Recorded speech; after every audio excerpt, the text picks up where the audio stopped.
ప్రభునందు ప్రియులారా, మీ అందరి ప్రార్థనా ఫలం దేవుని కృపను బట్టి మీరు లైవ్ ఫాలో అవుతున్నారా? రోజు ఎంతమంది ఫాలో అవుతున్నారో ఒకసారి చేతులు ఎత్తుతారా? రైట్, డైలీ మీరు లైవ్ ఫాలో అవుతూ ఉన్నారు. ఇప్పుడు జూమ్లో కనిపిస్తున్న వాళ్ళు, లైవ్లో ఉన్న వాళ్ళు చాలామంది రోజు ఫాలో అవుతూ ఉన్నారు. దేవుని కృపను బట్టి మరి రేపల్లె, పామూరు, తర్వాత కొచ్చెర్ల, నిన్న మేళ్లవాగు, ఈ 4 ప్రాంతాల్లో మందిరాలు ప్రతిష్ఠ చేయటం జరిగింది.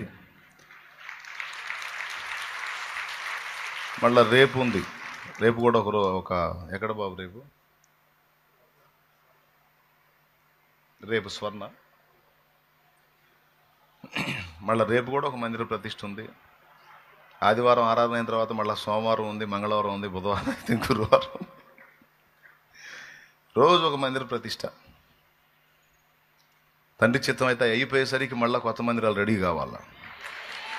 ఆమేన్. అలాగే మరికొన్ని ప్రాంతాల్లో ప్రార్థనా బృందాలు ప్రారంభమయ్యాయి. మీకు ఒక మాట చెప్తాను. కొంతమంది దూర ప్రాంతాల్లోంచి వచ్చి, అన్న మా సమాజాల్లో పరిచర్య కావాలి, అన్ని జనులు ఉన్నారు, మరి వాళ్ళందరూ కూడా దేవుని ఎరగని స్థితిలో ఉన్నారు, వాళ్ళ విషయంలో మాకు భారం ఉంది, బాధ ఉందన్న, దయచేసి మీ పరిచర్య మా ప్రాంతంలో కూడా జరగాలని మేము కోరుకుంటా ఉన్నాం అని ఆహ్వానిస్తూ ఉన్నారు కొంతమంది కొన్ని ప్రాంతాలకి. కొంతమంది ఏం చేస్తున్నారు తెలుసా? అన్నోళ్ళు వచ్చినప్పుడు చూద్దాంలే అని కొంతమంది ఆహ్వానించి వదిలేస్తే, కొంతమంది ఏం చేస్తున్నారంటే చిన్న చిన్న ప్రార్థన గుంపులు ప్రారంభిస్తున్నారు. కొన్ని ఏరియాస్లో చిన్న చిన్న ప్రార్థనా గుంపులు ప్రారంభిస్తున్నారు. వాళ్ళే నడుం కట్టి కొంతమందిని సమకూర్చి వాళ్ళ కోసం ప్రార్థన చేస్తూ చిన్న ప్రేయర్ టవర్స్ లాగా ప్రార్థనా గుంపుల్ని తయారు చేస్తూ ఉన్నారు. నేను మీకు చెప్పేటువంటి మాట ఏంటంటే, మీ సమాజాల్లో ఒక చిన్న ప్రార్థనా గుంపును ప్రారంభించండి, ఒక చిన్న ప్రార్థనా పరిచర్యను ప్రారంభించండి. ఏదైనా ఒక సమాజాన్ని దేవుడు ఆశీర్వదించి దర్శించాలనుకున్నప్పుడు ముందు ఆ సమాజం కోసం ప్రార్థించే ఒక చిన్న గుంపును దేవుడు ఏర్పరచుకుంటాడు. ఇప్పటివరకు మందిరాలుగా, సంఘాలుగా దేవుడు కట్టినటువంటి ప్రాంతాలన్నీ కూడా చిన్న చిన్న ప్రార్థనా గుంపులే, చిన్న చిన్న ప్రార్థనా గుంపులే ఇప్పుడు పరిచర్యలుగా మారిపోయి ఒక దైవజనుడు, ప్రభు బల్ల కార్యక్రమం, ఆదివారపు ఆరాధన, వాక్య కూటమి అన్నీ జరుగుతున్నాయి. సమీప ప్రాంతాలంటే ఇక్కడికి వచ్చేస్తారు, దగ్గర దగ్గర ప్రాంతాలంటే ఇక్కడికి వచ్చి ఆరాధిస్తారు. ఓ 30 కిలోమీటర్ల పరిధిలో వాళ్ళు, ఓ 30 దాటిన దగ్గర నుంచి 30 కిలోమీటర్ల కంటే ఎక్కువ ఉన్నాం మనం అనుకున్న వాళ్ళందరూ కూడా చక్కగా, నిజంగా మీకు ఆత్మల భారం ఉంటే, నిజంగా ఈ పరిచర్య మీ ప్రాంతంలో రావాలని మీరు ఆశిస్తే, మేము అక్కడ రావడానికి ముందే ఒక చిన్న ప్రార్థన గుంపును ప్రారంభించండి. నేను మళ్ళీ చెప్తున్నాను, దేవుడు ఒక ప్రాంతాన్ని దర్శించాలనుకున్నప్పుడు, ఒక ప్రాంతంలో ఉజ్జీవం తీసుకొని రావాలనుకున్నప్పుడు ప్రార్థించేటువంటి ఒక చిన్న గుంపును దేవుడు ఏర్పరచుకుంటాడు. మీరు అనుకోవచ్చు, చిన్న గుంపుతో మనం చేసేటువంటి ప్రార్థన, 2, 3, 4, 5గురుగా మనం చేసే ప్రార్థన ఏ పాటిది, దానివల్ల ఏం ప్రయోజనం ఉంటుంది? అన్నోళ్ళు వచ్చి ఇక్కడ పరిచర్య ప్రారంభించి వాళ్ళు ఏదన్నా చేస్తే జరిగిద్ది, కానీ మనం పూనుకుంటే ఏమాత్రం అని మీకు అనిపించవచ్చు. కానీ పరిశుద్ధ బైబిల్ గ్రంథంలో దేవుడు అపోస్తల కార్యాలను మీరు కానీ చూడగలిగితే, ఒక చిన్న గుంపుతోనే బలమైన ఉద్యమాన్ని తీసుకొచ్చినట్టు లేఖనాలు మనకు స్పష్టంగా కనపడుతున్నాయి. యేసు ప్రభుని దాదాపు 5,000 మంది కంటే ఎక్కువ మంది వెంబడించారు. ఆయన ఎటు పోతే అటు పరిగెత్తారు. అందులో నుంచి ఒక 500 మందిని, ఆ తర్వాత అందులోంచి ఒక 70 మందిని, అందులో నుంచి ఒక 12 మందిని, అందులో నుంచి ఒక 3గురిని, చివరికి యేసయ్య సిలువ దగ్గర ఒక్కడు. దేవునికి స్తోత్రం కలుగును గాక. హల్లెలూయా. మీరు గమనించినట్లయితే ఒక 3గురిని మాత్రం ఒక చిన్న గుంపుగా ఆయన తన వెంట పెట్టుకొని తిరిగేవాడు. బాగా వినండి, ఆయన ఎటు పోయినా వాళ్ళని, ఆ ముగ్గురిని మాత్రం వెంట పెట్టుకొని తిరిగేవాడు. గెత్సమనే తోటలో ప్రార్థన చేయడానికి వెళ్ళినప్పుడు 9 మందిని ఒక దగ్గర ఆపి, ముగ్గురిని తన వెంట తీసుకెళ్ళి ఒక దగ్గర ఆపి, ఆ ముందుకెళ్ళి ఆయన ప్రార్థనలో ఉన్నాడు. రూపాంతరం అనుభవాన్ని ఆయన చూపించినప్పుడు, రూపాంతరం పొందినప్పుడు ఆ కొండ మీదికి ముగ్గురిని తీసుకెళ్ళాడు, కొండ కింద 9 మందిని ఆపేశాడు. అలాగే యాయిరు కుమార్తె చనిపోయినప్పుడు ఆమెను బ్రతికించడానికి ఆమె ఇంటికి వెళ్ళిన ఆయన ఆ యాయిరు ఇంటికి వెళ్ళినప్పుడు, ఆమెను బ్రతికించడానికి వెళ్ళినప్పుడు ముగ్గురిని తన వెంట ఇంట్లోనికి తీసుకెళ్ళాడు. ఆ ముగ్గురు వీళ్ళే. అలాగ కొన్ని ముఖ్యమైన ఘట్టాల్లో ఈ ముగ్గురిని తనతో పాటు వెంట పెట్టుకున్నాడు ప్రభు. తర్వాత మనం పత్రికలో చూడగలిగితే, గలతీ పత్రిక మనం చూడగలిగితే 2వ అధ్యాయంలో అందులో కొందరు స్తంభములుగా ఎంచబడ్డారు అని రాస్తుంది. పేతురు, యోహాను, యాకోబు. యేసు ప్రభు తన వెంట పెట్టుకున్న యాకోబు ఖడ్గం చేత చంపించబడ్డప్పుడు యేసు సహోదరుడైనటువంటి యాకోబు ఆ గుంపులో చేర్చబడి స్తంభములో ఒకడుగా ఎంచబడ్డాడు. పేతురు, యోహాను, యాకోబు ఈ ముగ్గురు యేసు ప్రభు వెంట ఆయన ఎటు పోతే అటు వెళ్ళారు. చిన్న గుంపు, ముగ్గురు కలిగిన గుంపు. యేసు ప్రభు ఒక మాట అన్నాడు బైబిల్లో, అది ఎక్కడుందో మీరు పట్టుకోవాలి. నేను 3 అంకెలు లెక్క పెడతా. చిన్న మంద భయపడకుడి, మీకు రాజ్యం అనుగ్రహించటం తండ్రికి అభీష్టమైంది అని ప్రభు మాట్లాడాడు. చిన్న మంద భయపడకుడి. 1 శబాష్. చదువు 12:32 లూకా. చిన్న మంద భయపడకుడి, మీకు రాజ్యం అనుగ్రహించుటకు మీ తండ్రికి ఇష్టమై ఉన్నది. అదిగో, చిన్న మంద భయపడకుడి, మీకు రాజ్యం అనుగ్రహించుట మీ తండ్రికి ఇష్టమై ఉంది. ఏమండి, రాజ్యం ఎవరి వశమైద్దో ఒక్కసారి మీరు లాజికల్గా ఆలోచించి నాకు చెప్పండి. రాజ్యము ఎవరి వశమైద్ది? ఎక్కువ సైన్యం ఉన్న వాళ్ళ వశం రాజ్యం అయిద్దా? తక్కువ సైన్యం ఉన్న వాళ్ళ వశం అయిద్దా రాజ్యం? యుద్ధ రంగంలో పూనుకున్నప్పుడు, యుద్ధానికి పూనుకొని రాజ్యాలను జయించాలనుకున్నప్పుడు పెద్ద మంద రాజ్యాన్ని వశపరుచుకుంటుందా, చిన్న మంద రాజ్యాన్ని వశపరుచుకుంటుందా? అంటే సామాజికంగా మనం చూస్తే, మనుష్యపరంగా మనం చూస్తే, ఎక్కువ గుంపు ఎవరైతే ఉన్నారో వాళ్ళు తక్కువ గుంపును జయించి రాజ్యాన్ని వశపరుచుకుంటారు. ఇది సామాజిక దృక్పథం. మన సమాజంలో మనం చూసేటువంటి విషయాలు. ఎవరైనా సరే ఎక్కువ గుంపు ఉంటే తక్కువ గుంపు వాళ్ళు ఎక్కువ గుంపు వాళ్ళకి భయపడతారు. పల్లెటూళ్ళలో కూడా అదే జరిగిద్ది. పల్లెటూళ్ళలో ఎక్కువ ఏ క్యాస్ట్ అయితే ఎక్కువ గుంపు ఉంటారో ఇక మిగిలిన క్యాస్ట్లన్నీ ఆ క్యాస్ట్కి భయపడతారు. ఫలానా క్యాస్ట్ వాళ్ళు ఎక్కువ మంది ఉన్నారా, ఏదైనా తేడా వస్తే మన మీద దాడి చేస్తారని కులాలను బట్టి గుంపులు. పూర్వదినాల్లో రాజ్యాలు సైన్యం గుంపును బట్టి భయపడతా ఉంటారు. యేసు ప్రభు మన సామాజిక ఆలోచనలకు భిన్నంగా మాట్లాడుతున్నాడు. నేను అందుకే ఈ పాయింట్ చెప్తున్నాను మీకు. మనుషులు చేసినట్టుగా దేవుడు చెయ్యడు. మీ తలంపులు వేరు, నా తలంపులు వేరు, నా త్రోవల వంటివి కాదు మీ త్రోవలు. మీ త్రోవలు వేరు, నా త్రోవలు వేరు అన్నాడు. ఆయన ఎంపికలన్నీ కూడా ప్రత్యేకంగానే ఉంటాయి. లోకంలో ఎవరినైనా ఒక పనికి మనం నియమించాలి అంటే అన్ని క్వాలిటీస్ పర్ఫెక్ట్గా ఉన్నోళ్ళనే మనం వెతుక్కుంటాం. టాలెంట్ ఉండాలి, క్యారెక్టర్ ఉండాలి, నమ్మకత్వం ఉండాలి, బాధ్యత ఉండాలి. అవునా? అన్నీ చూసుకొని ఒక పనికి ఒకళ్ళని నియమిస్తాం. కానీ యేసు ప్రభు విషయంలో ఆశ్చర్యం. మీరు 1 కొరింథీ పత్రిక 1వ అధ్యాయము 26, 27 వచనాలు చూస్తే మన పిలుపును గురించి మాట్లాడతాడు అక్కడ. సహోదరులారా, దేవుడు మిమ్మల్ని పిలిచిన పిలుపును చూడుడి, మీలో లోకరీతిని జ్ఞానులైనను. చూడండి, వాళ్ళని తీయండి బైబిలు. 1 కొరింథీ పత్రిక 1వ అధ్యాయము 26వ వచనం నుంచి చూస్తే ఇలా ఉంది.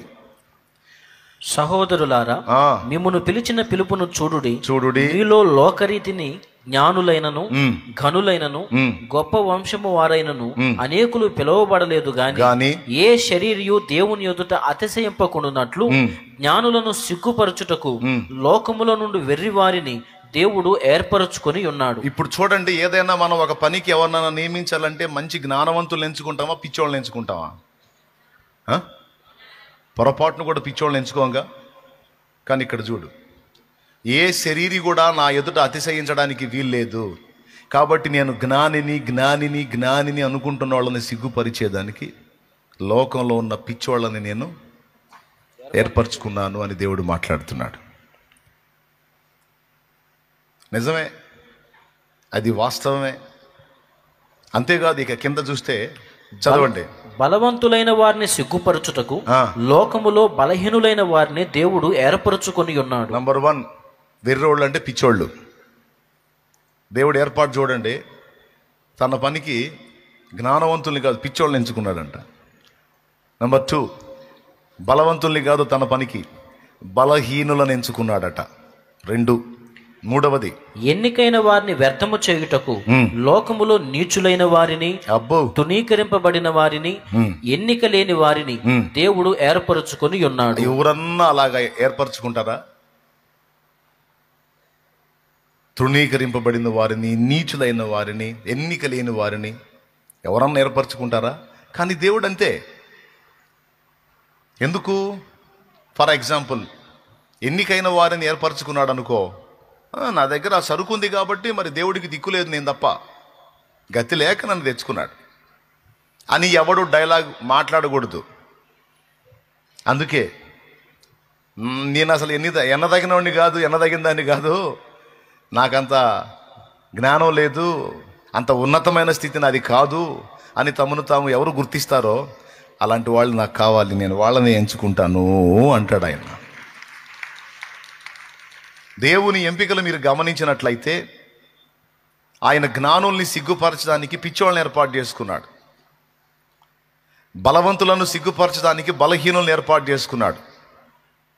యేసు ప్రభుని వెంబడించిన శిష్య బృందాన్ని మీరు చూడండి, ఒక్కడు కూడా పరిపూర్ణుడు కాదు, ఒక్కడు కూడా పరిపూర్ణుడు కాదు. అష్టవంకర్లు అన్నట్టు ఉంటాయి. అబ్బా, ఈ వ్యక్తి కొలతలు ఎంత బాగున్నాయని ఒక్క వ్యక్తిని చెప్పండి మీరు, ఒక్కళ్ళు కూడా కనపడరు. ఎవరి లోపాలు వాళ్ళకు ఉన్నాయి. అయినా సరే వాళ్ళనే ఏర్పరచుకొని, ఆ చేపలు పట్టే వాళ్ళని, ఆ పని చేసుకునే వాళ్ళనే ఏర్పరచుకొని వాళ్ళ ద్వారానే తన పని జరిగించాడు. నేను పండితుణ్ణి, నాకు బైబిల్ నాలెడ్జ్ బాగా ఉంది, నేను మంచి పరిశోధన జరిగించాను, Bible top to bottom A to Z మొత్తం తెలుసు నాకు, ఆదికాండం నుంచి ప్రకటన గ్రంథం వరకు అవోపాసన పట్టాను, నేను ఇన్ని డిగ్రీలు తెచ్చుకున్నాను, నేను ఇంత పనోడిని అని కొంతమంది మాట్లాడుతూ ఉంటారు. వాళ్ళు కలిగి ఉన్నటువంటి హోదాలను బట్టి, వాళ్ళు చదివిన చదువును బట్టి. హాస్యాస్పదమైన విషయం ఏంటంటే, వీళ్ళు డిగ్రీలు చేసినటువంటి ఈ పరిశుద్ధ బైబిల్ గ్రంథం దేవుడు ఎవరి చేత రాయించాడో తెలుసా? చేపలు పట్టే వాళ్ళ చేత, ఏమండి, పండ్లు ఏరుకునే వాళ్ళ చేత, వ్యవసాయం చేసుకునే వాళ్ళ చేత, కష్టజీవుల చేత రాయించాడు. డేరాలు గుట్టుకునే వాళ్ళ చేత రాయించాడు. వాళ్ళేమో కష్టజీవులు, పని చేసుకుంటా దేవుని చేత నడిపించబడి దైవ ప్రత్యక్షత పొంది ఈ ప్రవచనాలన్నీ గ్రంథస్థం చేశారు. ఇప్పుడు దీని మీద పెద్ద పెద్ద కాలేజీలు ప్రారంభమయ్యి ఇందులో నుంచి పెద్ద పెద్ద స్కాలర్స్ బయలుదేరారు, పండితులు. హాస్యం ఏంటంటే, దీనంతటిని రచింపజేసింది దేవుడు బలహీనులైన మనుషుల్ని వాడుకొని.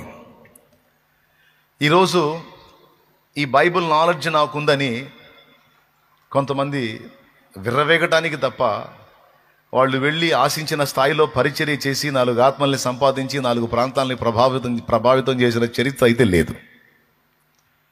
దేవునికి స్తోత్రం కలుగును గాక.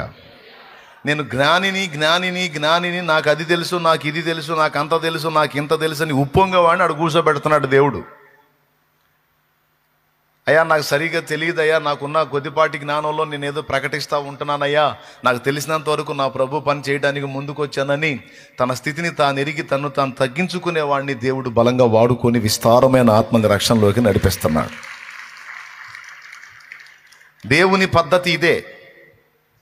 నువ్వు బైబిల్ 100 సార్లు చదివినా, 1000 సార్లు చదివినా, లేకపోతే సంవత్సరాలు 10 ఏళ్ళు, 12 ఏళ్ళు, 6 ఏళ్ళు, 3 ఏళ్ళు, 4 ఏళ్ళు, 5 ఏళ్ళు కోర్సులు చేసినా, నీకెంత బైబిల్ నాలెడ్జ్ ఉన్నా ఆ జ్ఞానాన్ని బట్టి నువ్వు ఉప్పొంగటమే తప్ప అందులో చెప్పబడినటువంటి నజరేయుడగు యేసుని గురించి దీనంగా 10 మంది దగ్గరికి వెళ్ళి పంచుకొని వాళ్ళ ఆత్మల్ని ప్రభావితం చేసే పరిస్థితి నీకు ఉండకపోవచ్చు.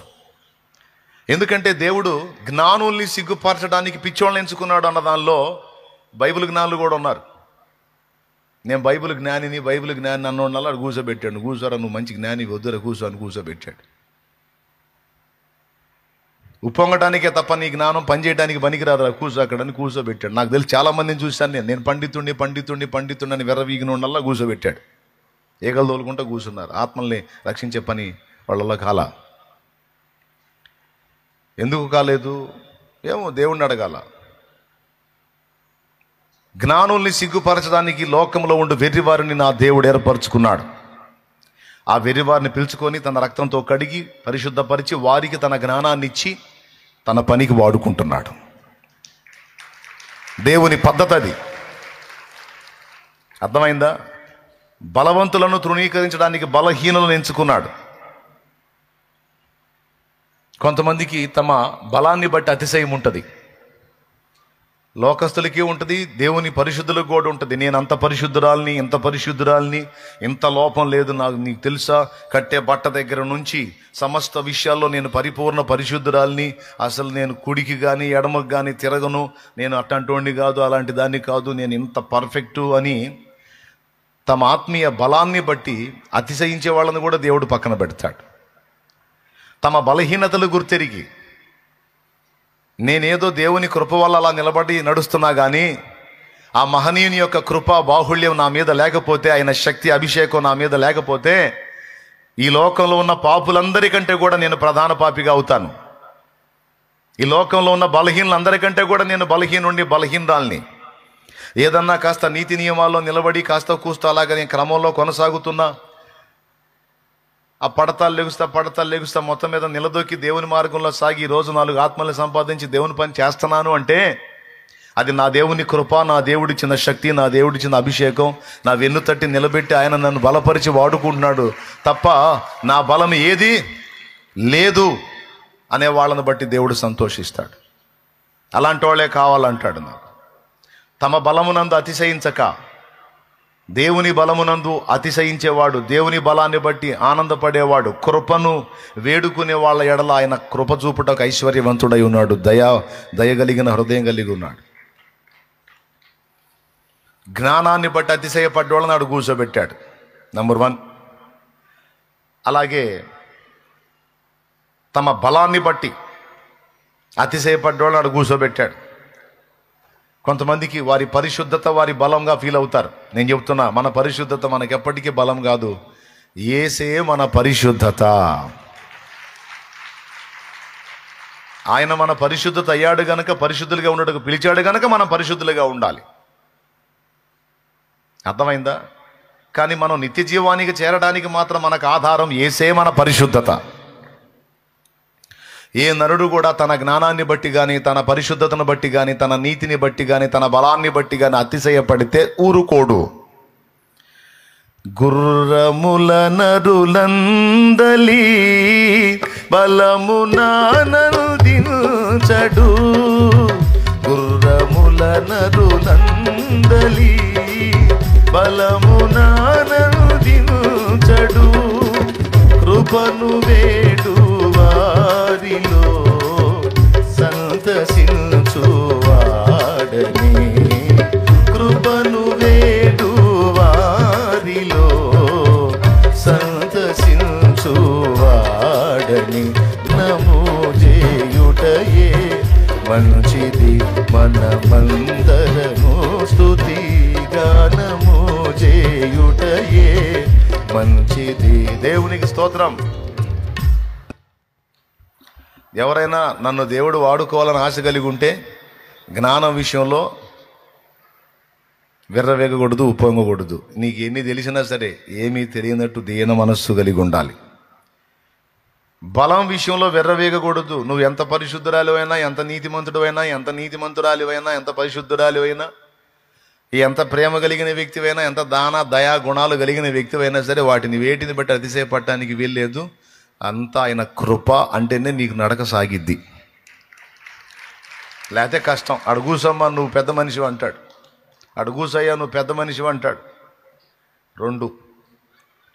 మూడవది, కొంతమంది తమ జాతిని బట్టి ఉప్పొంగుతారు, తమ కులమును బట్టి ఉప్పొంగుతారు. తమ జాతిని బట్టి, తమ కులమును బట్టి ఉప్పొంగుతారు. క్రైస్తవ సమాజం కూడా వ్యక్తుల వెనక తోకలు ఉంటాయి చూడు, ఆ తోకలకి భలే గౌరవిస్తారు. వ్యక్తుల పేర్ల వెనక తోకలు ఉంటాయి చూడండి, ఆ తోకలకి బాగా రెస్పెక్ట్ ఇస్తారు. అబ్బో ఫలానా ఆయన ఈ క్యాస్టా, అమ్మో బాబోయ్, ఆహా అట్టయితే పెద్ద కులం అని. వీళ్ళు ఇవ్వటం అంతే ఇస్తారు, వాళ్ళు పొందటం కూడా అంతే పొందుతారు. నేను చెబుతున్నాను, దాన్ని బట్టి అతిశయపట్టానికి కూడా దేవుడు ఒప్పుకోలేదు. ఎందుకంటే కులం ఒక అబద్ధం, పచ్చి అబద్ధం, మనుషుల కపోల కల్పితం, ఒక మోసం. అది సైన్స్ చెప్తుంది ఏంది, ప్రకృతి చూపిస్తుంది ఏంటంటే అందరం ఒకరి నుంచి వచ్చాం.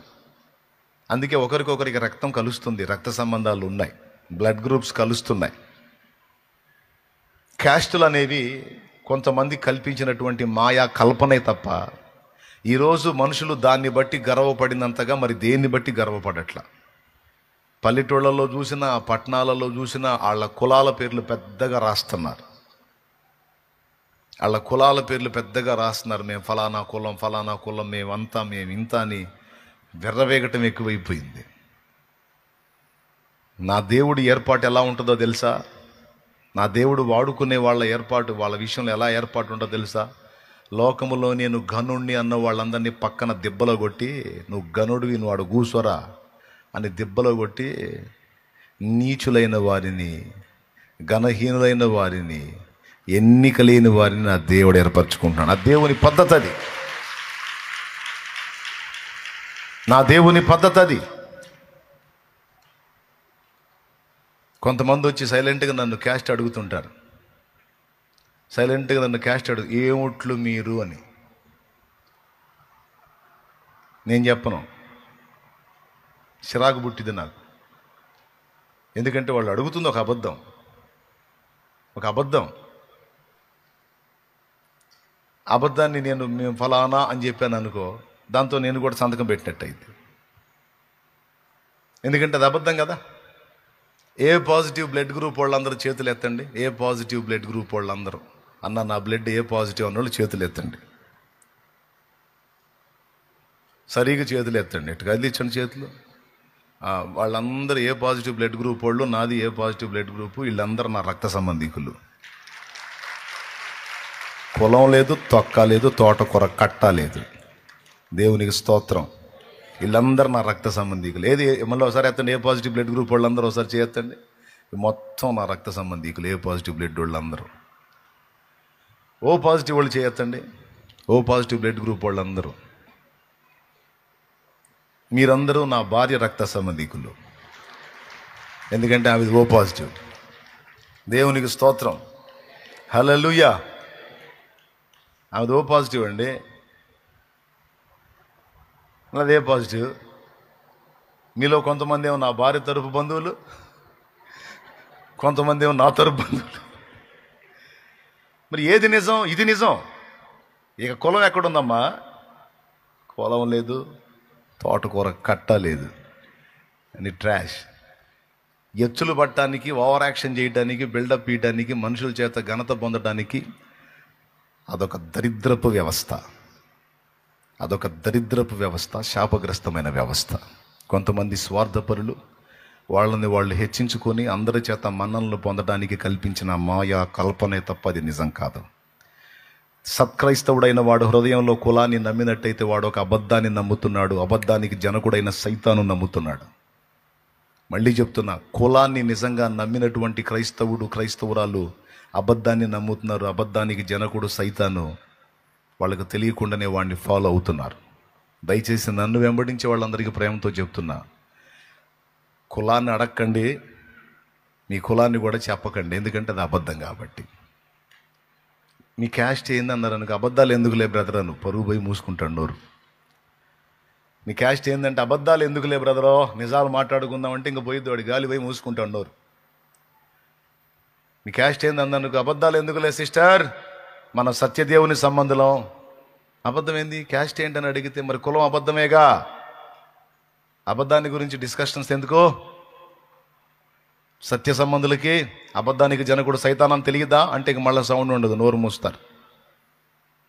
దేవునికి స్తోత్రం కలుగును గాక. హల్లెలూయా. బి పాజిటివ్ వాళ్ళు ఎవరో చేతులు ఎత్తండి. బి పాజిటివ్ వాళ్ళు సరిగ్గా చేతులు ఎత్తండి. బి పాజిటివ్ వాళ్ళందరూ మా వదిన రక్త సంబంధీకులు, ఎందుకంటే మా వదినది బి పాజిటివ్, మా అన్న భార్యది. అరే మొత్తం మాలో కలిసే ఉన్నారు మీరు. దేవునికి స్తోత్రం కలుగును గాక. మరి కలవకపోతే ఎట్లా సార్? ఉన్నదే అది, ఖచ్చితంగా కలవాల్సిందే. అందరూ ఒక రక్త సంబంధీకులమే. గతంలోనేమో ఆదాము సంబంధిత రక్తము గలవారము, ఆదామును బట్టి ఒక కుటుంబము. ఇప్పుడైతే యేసు రక్తమును బట్టి ఒక కుటుంబము. ఎవరిని బట్టి? యేసు రక్తమును బట్టి మనందరము ఒక్కటే కుటుంబము. మన కుటుంబానికి నాయకుడు నజరేయుడు యేసు. ఆ రక్తము చేతనే మనం అందరం ఒక్కటిగా సమకూర్చబడ్డాం. ఎవరి గుండెల్లోనైనా సరే క్యాస్ట్ని గురించి కానీ దేని గురించి అయినా సరే, అధికారాన్ని గురించి కానీ, తమ సౌండ్ డబ్బును బట్టి కానీ ఏ కోశానన్నా గర్వం కనపడిందా? నిన్ను పక్కన పెడతాడు దేవుడు. వాడుకోడు. నువ్వు పెద్ద కులం దానివి లేమా, అడుగుసో, నీకు వేస్తాగా ఇత్తడి బెళ్ళేస్తానుగా నీకు మెళ్ళో, రేపు ఇత్తడి మూర్ఛ బెళ్ళ ఉంటుంది, మూర్ఛ రోగులు మెళ్ళో బెళ్ళ అట్టేస్తాడు, నీ కులం పేరు నీకు మెడకేసి తగిలిస్తాడు, పెద్ద కులస్తురాలు కూర్చోమ్మా అని. దీన మనస్సు గలవారిని, విరిగి నలిగిన హృదయము గలవారిని, నేను నీచుణ్ణి నీచురాలిని, నా దేవుడి కృప లేకపోతే అసలు ఆయన పేరు నా పెదాల మీద ఎత్తడానికి కూడా నాకు అర్హత లేనంత నీచమైన బ్రతుకు నాది, నీచమైన జీవితం నాదని గుర్తుపట్టిన వాళ్ళని దేవుడు అంటున్నాడు, రా నువ్వు కావాలి నాకు అంటున్నాడు. రా నువ్వు కావాలి నాకు అంటున్నాడు. ఎందుకయ్యా నేను నీచురాలిని, నీచుణ్ణి ప్రభా, నీకు తగను ప్రభా. తగనంటే కాదు, నువ్వే కావాలి. చాలామంది ఉన్నారు కానీ తమ స్థితిని తాము అట్లా గుర్తుపట్టలేదర్రా.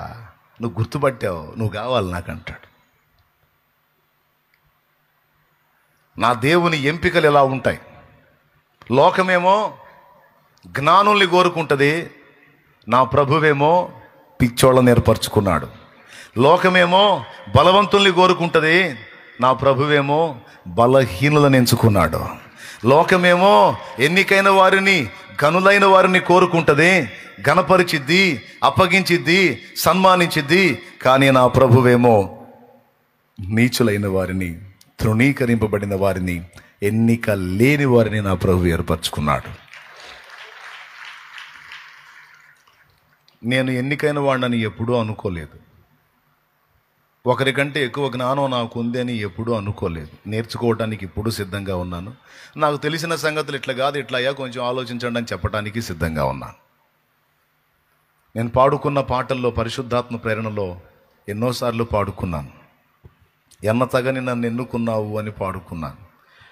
ఎన్నికలేని నన్ను ప్రేమించి లోకము నుండి నన్ను వేరుపరచి, ఎన్నికలేని నన్ను ప్రేమించి లోకము నుండి నన్ను వేరుపరచి, నీ సన్నిధిలో నీ కౌగిలిలో, నీ సన్నిధిలో నీ కౌగిలిలో నిత్యము నిలువగా పిలిచావు.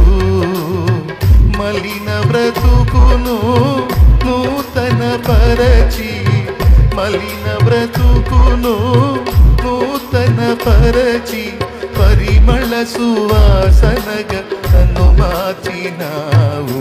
హల్లెలూయా యేసయ్యా, పెనవేశావు నీ ప్రేమతో నన్నిలా, జత కలిసావు లోకాన్ని మరి చింతల, పెనవేశావు నీ ప్రేమతో నన్నిలా, మది గెలిచావు లోకాన్ని మరి చింతల, వేణోళ్ళ కొనియాడినా తీరదే నిన్నెంత కనపరచినా, నా హృదయమే నిందదే. హల్లెలూయా. ఓ తెల్లవారుజామున ప్రార్థనలో ఉన్నప్పుడు బలిపీఠం దగ్గర ఈ తలంపులు దేవుడు నాకు ఇస్తే, ఆ పాట దేవుడు ఇస్తే వచ్చింది. ఆ పాట దేవుని కృపలో మందిరంలోనే ఇచ్చాడు దేవుడు. ఎన్నతగని నన్ను ఎన్నుకున్నావు, ఎందుకింత ప్రేమ చూపావు నా యేసయ్యా, ఎంత మంచి ప్రేమ చూపావు. ఎన్నతగని నన్ను ఎన్నుకున్నావు, ఎందుకింత ప్రేమ చూపావు నా యేసయ్యా, ఎంత మంచి ప్రేమ చూపావు. మీకు ఒక విచిత్రమైన మాట చూపిస్తా బైబిల్లో. విచిత్రమైన మాట. పౌలు అన్నాడు, నేను నా బలహీనత యందే అతిశయిస్తాను అన్నాడు. నా బలహీనతను బట్టి నేను అతిశయిస్తాను అన్నాడు. అతిశయించువాడు ప్రభువునందు అతిశయించాలి, ఒకటి పౌలు చెప్పిన మాటే. రెండవది, నా బలహీనత యందు నేను అతిశయిస్తాను అన్నాడు పౌలు. బలహీనత యందు ఎవరన్నా అతిశయిస్తారా? బలహీనత అంటే వీక్నెస్ అండి. అందరూ స్ట్రాంగ్గా ఉంటే ఆ బలాన్ని బట్టి అతిశయపడతారు, కానీ బలహీనతను బట్టి ఎవరన్నా అతిశయపడతారా? కానీ పౌలు వాడాడు ఆ మాట. 2 కొరింథీ పత్రిక 12వ అధ్యాయము, 2 కొరింథీ పత్రిక 12వ అధ్యాయము 9వ వచనం చూడరా తల్లి. అందుకు నా కృప నీకు చాలును, బలహీనత యందు నా శక్తి పరిపూర్ణమగుచున్నదని ఆయన నాతో చెప్పెను. దేవునికి స్తోత్రం. కాగా క్రీస్తు శక్తి నా మీద నిలిచియుండు నిమిత్తము విశేషముగా నా బలహీనత యందే బహు సంతోషముగా అతిశయపడుతును. దేవునికి స్తోత్రం కలుగును గాక. చూసారా, దేని యందు అతిశయపడుతున్నాడంట? సంతోషంగా నా బలహీనత యందే.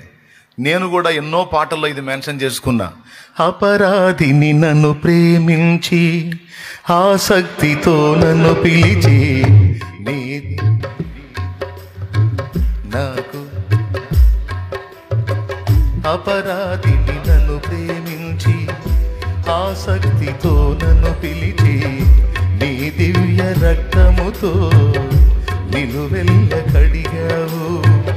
అగ్ని బిలము కై పరుగెత్తే నా అడుగులనే గమనించి ఆశ్చర్యమైన రీతిలో నన్ను ఆదుకున్నావు.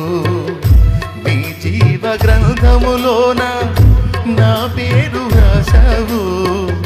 నీ జీవ గ్రంథములోన నా పేరు రాశావు. నీతి పరుల రాజ్యములోన నాకు స్థలమునిచ్చావు.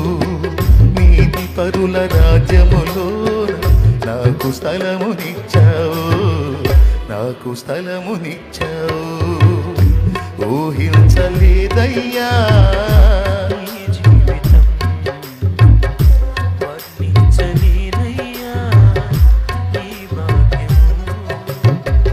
కొలువనైన నాకు ఇంత విలువ కలిగేనని. కూలిరాలిపోయే బ్రతుకు ఇంత మలుపు. కొలువనైన నాకు ఇంత విలువ కలిగేనని. కూలిరాలిపోయే బ్రతుకు ఇంత మలుపు తిరిగేనని ఊహించలేదయ్యా.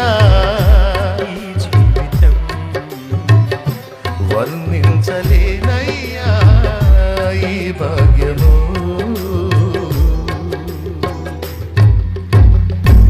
ఎన్ని పాటలు ఉన్నాయో దేవుని కృపలో. అదేదో పెద్ద గొప్పతనం లాగా బలహీనతలనే ఎత్తి పాడుకోవటం. ఎందుకంటే నిజంగా నేను తృణీకరింపబడిన వాడినై ఉండకపోతే, ఎన్నిక లేని వాడినై ఉండకపోతే, బలహీనుడినై ఉండకపోతే, పిచ్చోడినై ఉండకపోతే యేసయ్య నన్ను పట్టుకునేవాడు కాదేమో. కాబట్టి ఇప్పుడు నా బలహీనతలని నాకేమైనాయి? అతిశయ కారణమైనాయి. మరి ఇప్పుడు యేసు ప్రభు నన్ను పట్టుకున్నాడు, పిలుచుకున్నాడు, నిలబెట్టుకున్నాడు, తన శక్తిని నింపి వాడుకుంటున్నప్పుడు మరి నేను బలవంతుడై ఉంటే ఆయన శక్తి ఎట్లా నింపుతాడు?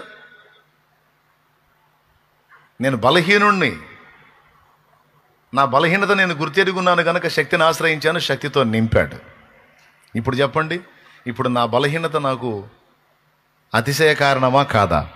అదే నేను అలా ఉండకపోతే ఆయన బలం నా మీదకి వచ్చేది కాదు. అందుకే పౌలు అన్నాడు, నా బలహీనత వల్ల క్రీస్తు శక్తి నా మీద నిలిచి ఉంటుంది కనుక నా బలహీనత యందే నేను ఎక్కువగా సంతోషించి అతిశయిస్తాను అన్నాడు. దేవునికి మహిమ కలుగునుగాక. ఇప్పుడు చెప్పండి బలవంతులారా, చెప్పండి ఏమంటారు మీరు? బలవంతులారా, మీలో బలవంతులు చేతులు ఎత్తండి.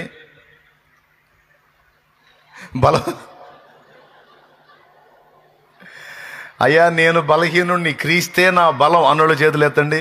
అది కదూ కొట్టు, ఇప్పుడు చప్పట్లు కొట్టు. దేవునికి మహిమ కలుగునుగాక. ఆయన శక్తి నా మీద నిలబడకపోతే నా అంత సోదోడు, తిక్కలోడు, పిచ్చోడు, బలహీనుడు ఇంకొకడు. యథార్థం. ఆయన కృప నా మీద ధ్వజముగా ఎత్తకపోతే, ఆయన నాకు పరిశుద్ధత కాకపోతే, జ్ఞానం కాకపోతే, నీతి కాకపోతే, విమోచన కాకపోతే, ఆయన నా మీద నిలిచి ఉండకపోతే, నెత్తి మీద రూపాయి పెడితే దమ్మిడికి జల్లను. దేవునికి స్తోత్రం. అందుకే ఆయన కృపగలవాడు కనుక ముందే తెలుసు, ఇటు ఎదవా అని తెలుసు, ఇటు బలహీనుడని తెలుసు, ఇటు దద్దమ్మ అని తెలుసు, ఇటు పనికిమాలని తెలుసు. అందుకే పిచ్చి మారదు వచ్చి కూర్చున్నాడు. దేవునికి మహిమ కలుగునుగాక. అందుకే నాకు తోడుగా ఉన్నాడు, నాతో కూర్చున్నాడు. కాబట్టి నేను అతిశయపడను. నా జ్ఞానాన్ని బట్టి, నా అతిశయాన్ని నేను కలిగి ఉండను. నా బలాన్ని బట్టి, నా ఎన్నికను బట్టి నాకు అతిశయం లేదు. నా అతిశయం అంతా క్రీస్తు శక్తి నా మీద నిలిచి ఉండినట్లు నా బలహీనత కారణమైంది కనుక బలహీనత ఎందే నేను అతిశయిస్తాను. ప్రియులారా, ఇది చాలా కీలకమైన మాట. ఇప్పుడు చెప్పండి, నేను పిచ్చిదాన్ని, మా వాళ్ళు కూడా నాకు అదే టైటిల్ ఇచ్చారు, మా ఇంట్లో ఎక్కువ శాతం నన్ను అదే అంటారు, నీ అంత సోది మోహన్ ఇంకోటి లేదంటారు అన్నోళ్ళు చేతులు ఎత్తండి.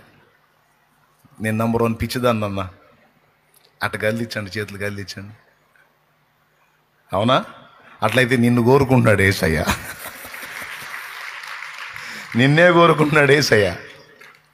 మీరు కూడా అన్న మా ఇంటి మొత్తంలో నాకు ఆ టైటిల్ ఉందన్న, సోదరుడు ఎట్ట బతుకుతారా అని మా అమ్మ మా నాన్న అనేవాళ్ళు ఇప్పుడు అంటున్నారన్నా.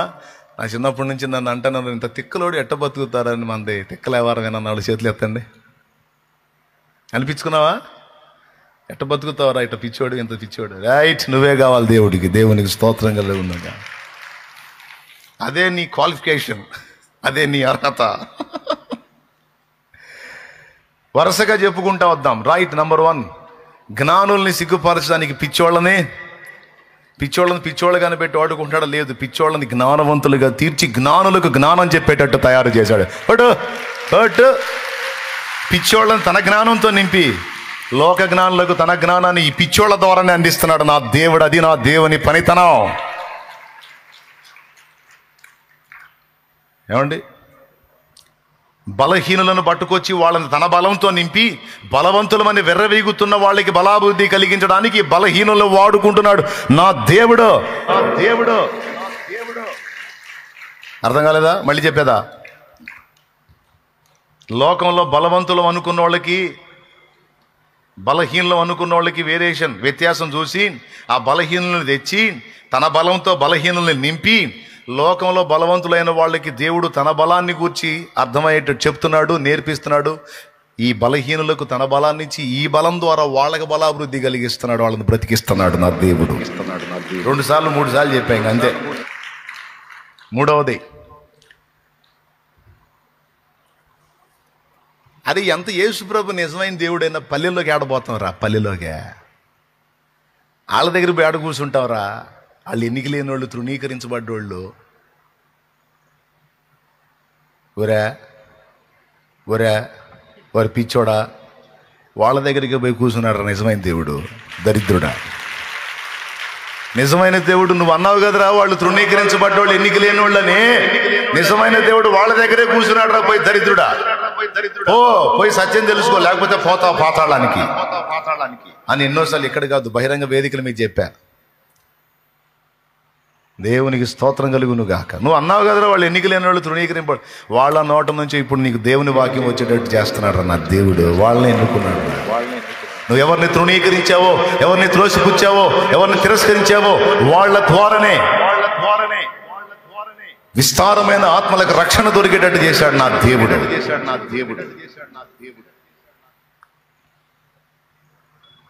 ఓకేనా? ఇప్పుడు 4వ పాయింట్కి వద్దాం. దేవుడి పద్ధతి, దేవుని విధానం అంతా ఇంతే. లోకమేమో పెద్ద గుంపుకు రాజ్యం వశమైద్దంటది, కానీ నా యేసయ్య రివర్స్. చిన్న మంద భయపడుకు, నీదే రాజ్యం అంటున్నాడు. చిన్న మంద రాజ్యాన్ని ఎట్టగొట్టిద్దో నాకు అర్థం కావట్లా. ఈ చిన్న గుంపు రాజ్యాన్ని ఎట్టగొట్టిద్దో నాకు అర్థం కావట్లా. ఎందుకు సాధ్యమైద్దంటే, ఎంత పెద్ద గుంపు ఉన్నా లోకంలో అది మనుష్య బలం. ఓకే, ఎంత పెద్ద గుంపు ఉన్నా లోకంలో అది మనుష్య బలం. సైన్యం, పెద్ద గుంపు సైన్యం ఉంటే మాత్రం ఏం లాభం అండి, అదంతా మనుష్య బలం కదా. కానీ చిన్న గుంపుకి రాజు ఎవరో తెలుసా, బలం ఎవరో తెలుసా? ఈ విశ్వాన్ని నిర్మించినటువంటి సృష్టికర్త. లోకంలో పెద్ద గుంపున్న సైన్యానికి రాజు ఒక మనిషి. ఆ సైన్యము మనుషులు, రక్త మాంసాల శరీరము కలిగిన అల్ప ప్రాణులు. కానీ చిన్న గుంపు, 2, 3, 4, 5, 10 మందిగా ఉన్న ఒక చిన్న గుంపుకి రాజు ఎవరో తెలుసా? దేవుడు. ఆకాశ మహాకాశాలు పట్టసాలని దేవుడు. ఆ చిన్న గుంపే కదండి, ఆ ముగ్గురేగా. తర్వాత మిగిలిన వాళ్ళని బలపరిచారు. ఆ కొద్ది మంది కలిసి, ఆ 120 మంది కలిసి ఆ మేడగది మీద ప్రార్థనలో కూర్చొని పరిశుద్ధాత్మను పొందుకొని కొడితే, ఒక దెబ్బ కొడితే 3000 మంది పొందారు బాప్తిజం ఒక్క రోజులోని. దేవునికి స్తోత్రం కలుగునుగా. హల్లెలూయా. ఒక్క దెబ్బకి సంఘం కాస్త 120 సంఘం, 3120 సంఘం అయిపోయింది. ఇంకొక రౌండ్ పేతురు ద్వారా మళ్ళా దేవుడు ఒక్క సరుపు సరిస్తే 5000, ఒక్క దెబ్బకి 8120 మంది సంఘం అయిపోయింది. 2 దెబ్బల్లో, 2 వేట్లలో అయిపోయింది సంఘం. ఆ తర్వాత సైతానుగాడు జోక్యం చేసుకొని సంఘానికి శ్రమ పెడితే మొత్తం చెదరిపోతే, పోయిన వాళ్ళందరూ ఆ ప్రాంతాలన్నిటినీ ప్రభావితం చేసి దేవుని సేవ చేస్తే, యెరూషలేములో స్టార్ట్ అయినటువంటిది ఒక్క ప్రాంతానికే పరిమితమైన సంఘం ఇక చుట్టుపక్కల దేశమంతటా వ్యాపించడం మొదలుపెట్టి, అక్కడ స్టార్ట్ అయ్యి అప్పటి నుంచి మొదలయ్యి దేశాలు ఖండాంతరాలు దాటుకొని ప్రపంచమంతటా వ్యాపించి, ప్రపంచంలో ఉన్నటువంటి ప్రజలలో అత్యధిక జనాభాగా క్రైస్తవ జనాభా ఉండేటట్టుగా దేవుడు కార్యం చేశాడు. మీరు కావాలంటే చూసుకోండి, ప్రపంచంలో అత్యధిక జనాభా ఏదని నువ్వు కొట్టు, నెట్లో ఏమొచ్చిందో చూడు. అత్యధిక మంది జనులు ఫాలో అవుతున్న పర్సన్ ఎవరంటే జీసస్ క్రైస్ట్ అని వచ్చింది. అదే సత్యదేవులు కడతాను మీరా. ప్రపంచంలో అత్యధిక మంది ప్రజలు అనుసరిస్తున్న గ్రంథం ఏది అంటే బైబిల్ అని వచ్చేది. చూసుకో కావాలంటే. ప్రపంచంలో అత్యధికంగా విస్తరించినటువంటి విశ్వాసం ఏదని మీరు కానీ చూడగలిగితే క్రిస్టియానిటీ, క్రైస్తవ్యం. గుర్తుపెట్టుకో, ఇది ఒక చిన్న గుంపుతోనే ప్రారంభమైంది. ఒక చిన్న గుంపుతో ప్రారంభమైంది. ఆ చిన్న గుంపు ఈరోజు ప్రపంచంలోనే పెద్ద గుంపుగా మారిపోయింది. ఇప్పుడు చెప్పండి, యేసయ్య వాక్యం నెరవేరిందా లేదా? చిన్న మంద భయపడుకుడి, మీకు రాజ్యం అనుగ్రహించుట తండ్రికి ఇష్టమాయను.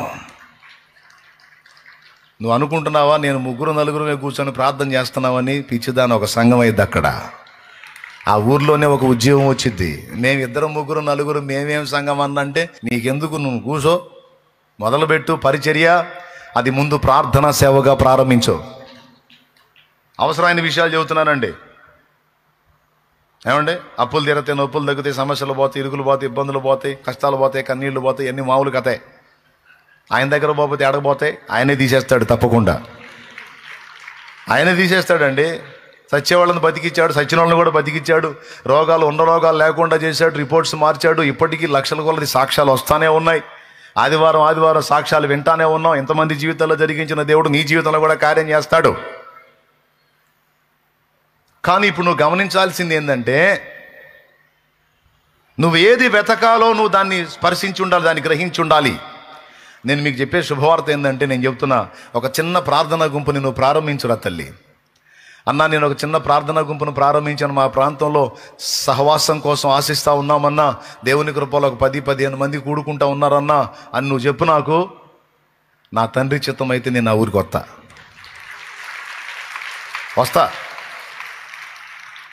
ఒక 15-20 మంది సమకూడిందా కష్టపడు, నేను వస్తా. రాననుకోవద్దు, నా తండ్రి చిత్తం అయితే నా తండ్రి తెస్తాడు. ఇది ఏ ఊరైనా సరే, ఏ మూలైనా సరే. కానీ నువ్వు పనికి పూనుకోవాలా, ఇటు వదిలేస్తే కాదు. అంటే అన్నా, నాకు ప్రార్థన చేయటం రాదు, నలుగురితో మాట్లాడటం రాదు కదా. నీ చిన్నప్పుడు నువ్వు పుట్టినప్పుడు రాదు అంటాం కూడా రాదు నీకు. ఇప్పుడు రాదు అని మాట్లాడుతున్నావుగా. నా తండ్రే నీకు బలాన్ని ఇస్తాడు. ప్రయత్నం చేయి. వెతుకురా తల్లి, దేవుని రాజ్యాన్ని వెతుకురా. నీకు కావలసినవన్నీ ఏం అక్కర్లు ఉన్నాయో, ఏం అవసరాలు ఉన్నాయో, ఏ సమస్యలు ఉన్నావో, దేని చేత నల్లగొట్టబడుతున్నావో నా తండ్రి తెలుసుకోనంత వెర్రోడేం కాదు, కళ్ళు లేనోడేం కాదు. ఆయన చూస్తున్నాడు, వింటున్నాడు, రాస్తున్నాడు. నీకు ఎప్పుడెప్పుడు ఏదేది దక్కాలో, ఎలా అందుకోవాలో, ఏది నీకు ఎప్పుడు ఎలా ప్రాప్తించాలో మొత్తం రెడీ చేసి పెట్టాడు. ఆ ఘట్టాలు వచ్చినప్పుడు, ఆ సందర్భాలు వచ్చినప్పుడు, ఆ సన్నివేశాలు వచ్చినప్పుడు నువ్వు ఆశించినవి, అడిగినవి, అడగనవి కూడా నీకు అందేటట్టు నా దేవుడు డిజైన్ చేసి పెట్టాడు. నా దేవుడు. ఆ సమయం వచ్చినప్పుడు అదే పరిగెత్తుకుంటా వచ్చింది నీ దగ్గరికి. నువ్వేం టెన్షన్ పడవద్దు, ఒత్తిడి గురి కావద్దు. నీ పిల్లల లైఫ్లు సెటిల్ అవుతాయి, వాళ్ళ భవిష్యత్తులు శుభప్రదం అవుతాయి. వాళ్ళ ఈళ్ళు మించిపోతూనే లేదు, వాళ్ళకి కార్యం చేస్తాడు దేవుడు. దాని గురించి అసలు ఆలోచన తీసేయి. ఈ భూమి మీద నీకున్న ఆయుర్దాయం కొంచెం, లైఫ్ చిన్నది. ఇక్కడ నుంచి నువ్వు తీయబడతావు, ఎప్పుడు తీయబడతావో తెలియదు. ఈ తీయబడే లోపు నేను ఎంతవరకు దేవుని పని చేయగలను, ఫలించగలను. దేవునికి స్తోత్రం కలుగును గాక, హల్లెలూయా అనే రందితో నువ్వు కష్టపడాలి. ఆయన నీతిని, రాజ్యమును మొదట నువ్వు వెతకాలి. నేను చెప్తున్నా, దేవుడు ఒక వాగ్దానం చేశాడు, మర్చిపోవద్దు. దేవుడు ఒక మాట ఇచ్చాడు. నా నిమిత్తము తల్లినైనను, తండ్రినైనను, అన్నదమ్ములనైనను, ఇండ్లనైనను, భూములనైనను, భార్యనైనను, పిల్లలనైనను తన ప్రాణముతో సహా ద్వేషించని వాడు నాకు పాత్రుడు. అంతేకాదు, నా నిమిత్తం వాటిని కోల్పోయిన వాడు ఇహమందును పరమందును కూడా 100 రెట్లు పొందుతాడని మాట్లాడాడు. ఈరోజు సమాజంలో కొంతమంది పొందుతున్నటువంటి వాటిని చూసి నువ్వు దిగులు పడి ఉండొచ్చు. వాళ్ళకున్న లైఫ్ నాకు లేదు, వాళ్ళకున్న జీవితం నాకు లేదు, వాళ్ళు పొందుతున్న ఆనందాలు నేను పొందట్లేదు, అయ్యో నా బ్రతికేంది ఇలా అయిపోయిందని కొంతమంది కొన్ని పరిస్థితులను, ఇతరులను చూసుకొని పోల్చుకొని బాధపడి, దుఃఖపడి, దిగులు పడే వాళ్ళు ఉన్నారు. నీకు నా దేవుని వాక్యం చెప్తున్న మాట ఏంటంటే, ఇక్కడున్న జీవితం అల్ప జీవితం. నా చిత్తం అయితే నీకు ఇందులో ఇస్తాను, ఇక్కడ మిస్ అయితే నీకు అక్కడ నేను 100 రెట్లు ఇస్తాను. నువ్వు ఏదేది నేను కోల్పోయానన్నావో, ఏదేది మిస్ అయ్యానన్నావో, ఏదేది నేను నష్టపోయానన్నావో, అది కూడా నా నిమిత్తం. నువ్వు మిస్ అయిన వాటన్నిటిని నేను 100 రెట్లు నీకు మళ్ళీ ఇస్తానని నా దేవుడు మాట్లాడుతున్నాడు. అది పరలోకంలో ఇస్తాడా, ఇక్కడ ఇస్తాడంటే 2 చోట్ల అన్నాడు ఆయన. ఒకవేళ ఇక్కడ ఇవ్వలేదనుకో, పరలోకంలో 1000 రెట్లు ఇస్తాడు. కాదని ఎవరు చెప్పగలరు? ఎందుకంటే మనది ఇక్కడ పర్మనెంట్ లైఫ్ కాదు కదా, టెంపరీ లైఫ్. ఒకరోజు వస్తుంది, ఆ శాశ్వత జీవంలోనికి ప్రవేశించినప్పుడు అప్పుడు అడుగుతాడు, నేను ఫలానాది పొందలేదు, ఇది అనుభవించలేదు, అది అనుభవించలేదు అన్నావుగా, ఇదిగో ఇక్కడ అనుభవించు అంటే ఆనాడు నువ్వే ఏమంటావో తెలుసా? అదంతా అల్ప శరీరంలో ఉండి, ఆ పాప శరీరంలో ఉండి, ఆ వాంఛను బట్టి అలా అనుకున్నాను, కానీ అదంతా పెంట ప్రభువా, నాకెందుకంటావు నువ్వు? నాకెందుకు ప్రభు? అదంతా క్షణికం ప్రభు, నాకెందుకు ప్రభు? ఆ దరిద్రం నువ్వు ఉన్నావు చాలు ప్రభువా, నీ సన్నిధి ఉంది చాలు ప్రభువా, నీ కృప దొరికింది చాలు ప్రభువా, నీకు స్తోత్రం అంటావు. నా తండ్రి నమ్మదగిన వాడు, గుర్తుపెట్టుకో. నేనేది లాస్ అయ్యానని నువ్వు ఫీల్ అవుతున్నావో అవన్నీ నీకు న్యాయమైనవైతే తప్పకుండా అనుగ్రహించుటకు ఆయన సమర్థుడు. అలా నమ్మిన వారే విశ్వాసులు. అలా నమ్మి నా దేవుని మనసారా స్తుతించిన వాళ్ళు, ప్రేమించిన వాళ్లే నిజ విశ్వాసులు. అంతరంగంలో భేదం పెట్టుకొని గొణిగి సన్నిగా ఏం ఒరిగింది, ఏం చేశాడు, ఏం జరిగింది, ఏంది నా బతుకు, చెత్త సరిగిదంతా చెత్త, కాలిపోయే చెత్త ఇది. నాకు ఏమి ఇచ్చినా ఇయ్యకపోయినా నా దేవునికే స్తోత్రం. నా దేవుడు తన చిత్తానికి అనుమతిగానే నన్ను ఇట్లా చేశాడు. నా దేవుని చిత్తాన్ని నేను శిరసా వహిస్తాను. నా ప్రభు చిత్తమే సిద్ధించుగాక అని అప్పగించుకున్న ధన్యజీవులు ధన్యులు. చెప్పండి, ఏం వెతకాలి? మొట్టమొదట మగ్దలేన మరియ వెతికింది యేసు ప్రభుని. ఏమండి, ఒక ఆడపిల్ల ఏదో దయ్యాల చేత పీడించబడింది, పాప క్షమాపణ పొందింది, కరుణించబడింది, స్వస్థత పొందింది. ఆమెలాగానే దయ్యాల నుంచి విడుదల పొందిన వాళ్ళు బోళ్ళు అంతమంది ఉన్నారు. మగ్దలేన మరియలాగా అందరి బుద్ధులు ఒకే రకంగా ఉండవు. చూడండి, అందరి బుద్ధులు ఒక రకంగా ఉండవు. కొంతమంది యూజ్ అండ్ త్రో వాడుకుంటారు, పక్కన పడేస్తారు. మళ్ళా బాధ రాగానే యేసు ప్రభువా హల్లెలూయా అనుకుంటూ వస్తారు. మళ్ళీ పని కాగానే, కార్యం జరగగానే మళ్ళీ కంటికి కనపడరు. ఆర్డినరీ భక్తులు, అవకాశవాదులు. మగ్దలేనకు ఒక్కదానికైనా 7 దయ్యాలు పోయింది. దురాత్మల చేత పీడించబడి విడుదల పొందిన వాళ్ళు చాలామంది ఉన్నారు. పక్షవాతపు జబ్బు స్వస్థత పొందిన వాళ్ళు ఉన్నారు. కుష్ఠరోగం జబ్బు స్వస్థత పొందిన వాళ్ళు ఉన్నారు. చచ్చి బతికిన వాళ్ళు ఉన్నారు లేరా? దురాత్మల చేత పీడించబడ్డ వాళ్ళలో చాలామంది విడుదల పొందారు. కానీ మీరు గమనించండి, బైబిల్లో పరిశీలించండి, మగ్దలేన మరియ హృదయంలో ప్రభు పట్ల ఉన్న ప్రేమ మిగిలిన వాళ్ళలో కనపడదు. నాకు అదొక ఆశ్చర్యకరమైన విషయం. ఎంత పిచ్చి అయిపోయిందంటే యేసయ్య అంటే, ఏదో జబ్బుతో ఉన్నావు, స్వస్థత పొందావు, అమ్మా అనుకోవాలా, స్తోత్రం ప్రభా అనుకోవాలా, బాయ్ చెప్పాలా, జంప్ అవ్వాలా, లోకాన్ని అనుభవించాలా. అది అసలు పద్ధతి, తెలివైన వాళ్ళ పద్ధతి అది. కానీ ఎంత పిచ్చిదైపోయిందంటే, స్వస్థత పొంది, ఆ దురాత్మల చేత విడుదల పొంది, పాప క్షమాపణ పొంది, రూపాంతరం చెంది ఎంత పిచ్చిదైపోయిందంటే, యేసు ప్రభు లేకపోతే నాకు ఈ లైఫే వద్దు, నాకు యేసు ప్రభు చాలు, నాకు యేసు కావాలి. యేసు ప్రభు ప్రకటించినంత వరకు ఆయన వెంటబడి తిరిగింది, ఆయన కోసం పరితపించింది. సిలువలో ఆయనను ప్రాణం తీసినప్పుడు, ఆయన సిలువలో ప్రాణం పెట్టినప్పుడు ఆయన కోసం కాచుకుంది. ఆయన సమాధి చేసినప్పుడు ఆ సన్నివేశంలో ఉంది. తర్వాత విశ్రాంతి దినం మౌనంగా ఉండి, ప్రశాంతంగా ఉండి, ఆదివారం చాలా చీకటి ఉండగానే వెళ్ళిపోయింది సమాధి దగ్గరికి. ఎంత ప్రేమ యేసయ్య అంటే, యేసయ్య లేకపోతే క్షణం ఉండలేదు. యేసు ప్రభుని వెతుకుటలో శ్రద్ధ కలిగిన స్త్రీ మగ్దలేన మరియ. వెళ్తే సమాధిలో ఆయన లేడు, ఆయన లేచున్నాడు. వచ్చి ఎతుకుతుంది, నా ప్రభు శరీరం లేదేంటి? ఆయన సజీవుడిగా ఉన్నప్పుడు నానా నేరాలు మోపి నా ప్రభు ప్రాణం తీశారు, అయినా తృప్తి కలగలేదా? ఆయన శరీరాన్ని కూడా తీసుకెళ్లారు. నాకు యేసు శరీరం కావాలి, నాకు యేసు కావాలి అని వెతుకుతుంది. ఆమె హృదయంలో ఉన్న తీవ్రత ఎంత బలీయమైందంటే, ఆమె ఆసక్తి దెబ్బకి యేసయ్య ప్రత్యక్షంగా తప్పలా.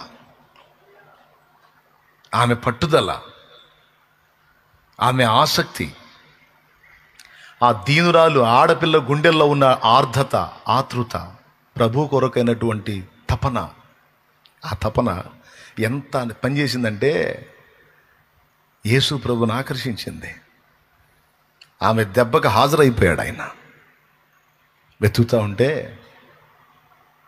అమ్మా ఎందుకు ఏడ్చుచున్నావు అన్నాడు. ఎందుకు ఏడుస్తున్నావు? జనాల ఏడుపులు రకరకాలుగా ఉంటాయి, రకరకాల కారణాలను బట్టి ఉంటాయి. ఒక్కొక్కరు ఒక్కొక్క కారణాన్ని బట్టి ఏడుస్తారు. మొత్తానికి జనాలు ఏడుస్తూనే ఉంటారు, ఒక్కొక్కళ్ళు ఒక్కొక్క కారణాన్ని బట్టి. కొంతమందికి అప్పులు ఎక్కువ ఏడుస్తుంటారు, ఈ దరిద్రపు అప్పులు ఎప్పుడు పోతాయో అని. కొంతమంది రోగాన్ని బట్టి ఏడుస్తారు, కొంతమంది విడాకులైనందుకు ఏడుస్తారు, కొంతమంది విడాకులు ఇంకా రాలేదని ఏడుస్తారు. ఏమండి, కొంతమంది అప్పిచ్చిన వాళ్ళు ఎగ్గొట్టారని ఏడుస్తారు, కొంతమంది పక్కన వాళ్ళు పచ్చగా ఉంటే ఏడుస్తుంటారు, కొంతమంది తమ శరీర బలహీనతను బట్టి ఏడుస్తూ ఉంటారు. ఇట్లా మనుషుల ఏడుపులు రకరకాలు. ఈమె ఏడుపు ఎందుకు? ఈమె ఏడుపు ఎవరి కోసం? యేసయ్య ప్రశ్న, అమ్మా ఎందుకు ఏడుస్తున్నావు? అప్పుడు ఆమె ఆన్సర్ చేసింది, నా ప్రభువు కోసం ఏడుస్తున్నాను, నా ప్రభు కోసం ఏడుస్తున్నానయ్యా. ఎవరిని వెతుకుతున్నావు? నా ప్రభువుని వెతుకుతున్నాను.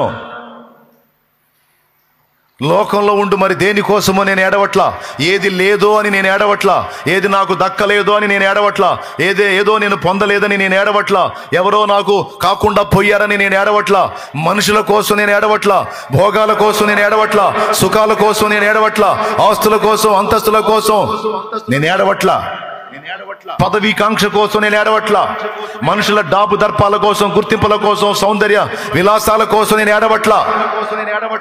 వాళ్ళకి అది దక్కిందే, వీళ్ళకి ఇది దక్కింది, వాళ్ళకి ఆ భోగం దక్కింది, వీళ్ళకి ఈ భోగం దక్కింది, నా బతికిట్ట తగలబడిపోయింది అని ఈ దరిద్ర స్థితిని బట్టి నేను ఏడవట్లా, వెతకట్లా. నా ఏడుపు నా యేసయ్య కోసం, నా వెతుకులాట ఆయన కోసమే. హల్లెలూయా, హల్లెలూయా. ఎవరి కోసం మన ఏడుపు? ఎవరి సన్నిధిని ఆశించి మన ఏడుపు? ఎవరి కోసం మన వెతుకులాట? ఈరోజు మనం వేసుకోవాల్సిన ఒక ప్రశ్న ఇది. ఎవరి కోసం మన అన్వేషణ? మగ్దలీనా హార్ట్ఫుల్గా దేవుని ప్రేమించింది, పూర్ణ హృదయంతో నా ప్రభువుని ప్రేమించింది. ఎంతగా అంటే కనీసం పునరుత్థానుడు అయ్యాడు కదా, పునరుత్థానుడు అయిన తర్వాత ఫస్ట్ వెళ్ళాల్సింది ఎక్కడికి? తండ్రి దగ్గరికి. పునరుత్థానుడు అయిన తర్వాత మొదట వెళ్ళాల్సింది ఎక్కడికి? తండ్రి దగ్గరికి. తండ్రి దగ్గరికి వెళ్ళాలా? ఈ ఏడుపు దెబ్బకు వచ్చి నిలబడ్డాడు అక్కడ ఎలా స్పందించాడో తెలుసా? ఒక అమ్మలాగా స్పందించాడు యేసయ్య. ఒక అమ్మలాగా స్పందించాడు. అమ్మ అలా వెళ్తా ఉందనుకో, బిడ్డ నిలబడి ఏడుస్తా ఉంటే వెళ్ళిద్దా? నానన్న కఠినంగా వెళ్తాడు, ఏయ్ తంతా హో అని గద్దించి వెళ్తాడు. అమ్మ వెళ్ళలేదు. వచ్చి అవసరమైతే 2 బాది మళ్ళీ పోయింది. ఆడు మళ్ళీ ఏడిచి నిలబడి ఇంకా సోగండాలు పెడుతూ ఉంటాడు. ఇంకప్పుడు ఆ పక్కన వాళ్ళతో చెప్పిద్ది, ఈ దరిద్రుడు నన్ను రానిళ్ళే కానీ, ఈ దరిద్రుడు నన్ను రానిళ్ళే కానీ, నిర్బండి రానిదు, నన్ను రానిది, ఇది పోనీదు అని. అరే పో, నీకేం అడ్డమా? సంఖ్యలు వేసిందా? నో, ఏడుస్తుంది. ఏడిస్తే నీకేమైంది? పోలేను. మాతృవాత్సల్యం, అమ్మ ప్రేమ కదలలేదు, కాళ్ళు బంధించబడతాయి. అది అమ్మలకి తెలుసు. ఆ సెంటిమెంట్ పిల్లలకు కూడా తెలుసు. అందుకే నిలబడి ఏడుస్తూ ఉంటారు, ఈ లేడీస్ వాళ్ళని కట్టేస్తూ ఉంటారు. చాలాసార్లు జరిగేది అదే. ఆడపిల్లలకు తెలుసు, ఏం లేదు, మా అమ్మ దగ్గర పోయి ఏడిచానంటే మా అమ్మ బెండ్ అయిపోయింది, మా నాన్న దగ్గర పోయి ఏడిచానంటే మా నాన్న బెండ్ అయిపోతాడు. అమ్మ నాన్న ఎట్ట బెండ్ అవుతారో వీళ్ళకి తెలుసు. నా ప్రభు బెండ్ అయిపోయాడు. అక్కడ నిలబడి ఆయన కోసం ఆ సమాధిలో వెతుకుతూ, ఆ ప్రాంతం అంతా వెతుకుతూ, ఆ చీకట్లో ఆ ఆడపిల్ల పరితాపాన్ని చూసి, ఒరి పిచ్చిది, ఈ పిచ్చిదానికి నేనంటే ఎందుకు ఇంత పిచ్చి? ఇప్పుడు నేను కనపడకపోయానంటే చచ్చిపోయేది అన్యాయంగా, నేను కనపడలేదంటే ఇంకా ఏమైపోయేదో కూడా తెలియదు ఈ పిచ్చిది. అర్జెంటుగా నేను కనపడాలని తండ్రి దగ్గరకు పోలేకపోయాడండి. వాసంగా వెళ్ళిపోవాలి, వెళ్ళలేకపోయాడు. ముందు మగ్దలేనా కనపడి వస్తాను, తండ్రి మగ్దలేనా కనపడి వస్తాను, నా బిడ్డ అల్లాడుతుంది తండ్రి, నా బిడ్డ అల్లాడుతుంది తండ్రి, నా బిడ్డ ఏడుస్తుంది తండ్రి, నా బిడ్డ నన్ను వెతుకుతుంది తండ్రి. నీకు నేను ఎక్కువ, ఆమె ఎక్కువ? తండ్రి ప్రశ్న వేశాడు అనుకో యేసయ్యకి, వీళ్ళెవరూ లేనప్పుడు నువ్వే తండ్రి, ఇప్పుడు వీళ్ళని ఇచ్చావుగా నాకు, ఇప్పుడు వీళ్ళని ఇచ్చావుగా తండ్రి నాకు, ఇప్పుడు నా బిడ్డలు, దేవునికి స్తోత్రం కలుగునుగాక. మీరు ఆలోచించండి, అమ్మ వాళ్ళ నాన్నకి ఎక్కువ టైం కేటాయించిద్దా, తన పిల్లలకి ఎక్కువ టైం కేటాయించిద్దా? తన పిల్లలకి ఎక్కువ టైం. వాళ్ళ నాన్న ఎప్పుడో చుట్టం చూపుగా వస్తాడు, ఈమె చుట్టం చూపుగా వెళ్ళి పలకరించి రావడం తప్ప, ఈమెకి పిల్లలు అయిన తర్వాత ఈమె మనసు అంతా ఆ పిల్లల మీదే ఉంటుంది. యేసయ్య మనసు ఆమె మీదకి వచ్చేసి దెబ్బకి నిలబడిపోయాడు. అక్కడ పలకరించాడు, ఆమెతో మాట్లాడాడు, గుర్తుపట్ల వెతుకులాట్లోనే ఉంది. నాకు యేసు యేసు యేసు యేసు యేసు యేసు. ఇక దాగలేకపోయాడు.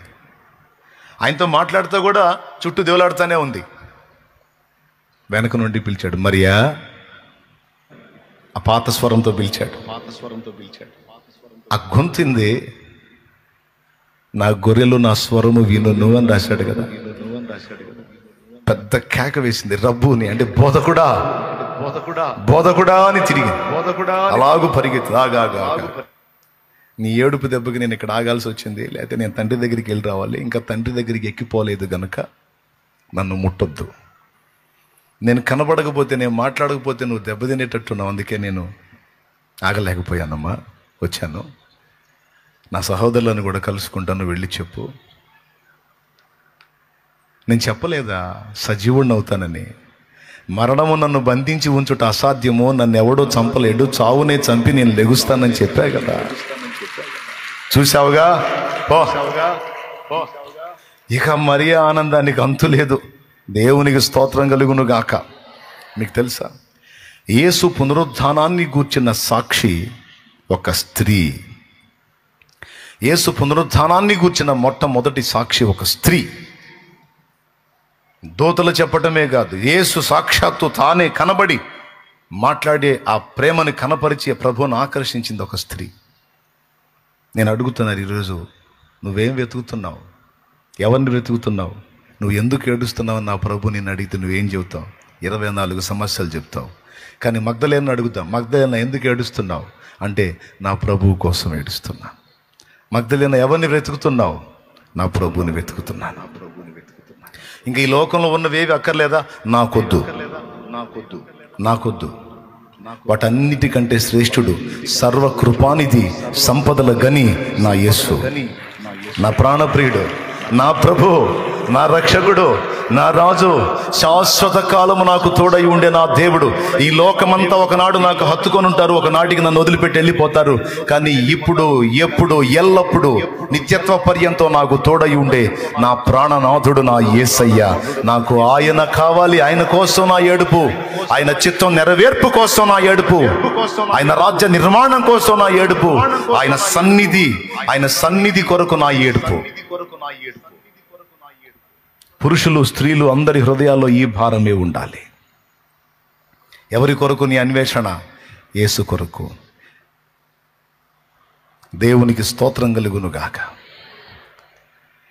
ఆ మగ్దలేన మరియ బైబిల్ గ్రంథ చరిత్రలో శాశ్వత కాలం చోటు సంపాదించుకుంది. దేన్ని బట్టి? నా ప్రభువుని ప్రేమించుటను బట్టి. గుర్తుపెట్టుకో, బైబిల్ గ్రంథంలో ఎవరి బైబిల్లో వాళ్ళకి ఒక తెల్ల పేజీ ఉందో చూడండి. ఎక్కడుందో చూడండి. ఖాళీ పేజీ ఒకటి ఉంటుంది చూడండి. నీ బైబిల్ తీసి చూడు చూడు. నాకెళ్ళి చూస్తా బైబిల్ తీసి, బైబిల్లో తెల్ల పేజీ ఒకటి ఉంది చూడు, ఏడుందో.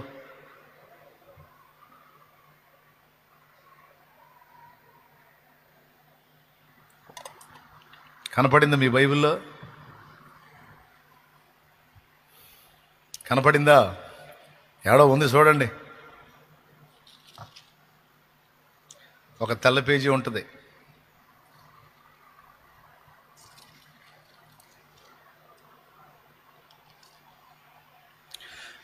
ఆ తెల్ల పేజీ ఎవరి కోసమో తెలుసా? నీ కోసమే. దేవునికి స్తోత్రం కలుగును గాక. పరిశుద్ధ గ్రంథంలో ఖాళీగా ఉంచిన ఒక తెల్ల పేపర్ నీ కోసమే. ఈరోజు నీ చరిత్ర, నువ్వు నా ప్రభువును ప్రేమించి, అన్వేషించి, ఆర్ద్రతతో ఆయన్ని సేవించి, ఆయన చిత్తము నెరవేర్చిన నీ చరిత్ర ఆ పుటలో లిఖించి, రేపు నిత్యత్వ పర్యంతము అనేక మంది మిగిలిన వాళ్ళ చరిత్రలతో పాటు నీ చరిత్ర కూడా చదువుకొని జీవితాన్ని దిద్దుకునేటట్టు నా తండ్రి చెయ్యగలడు.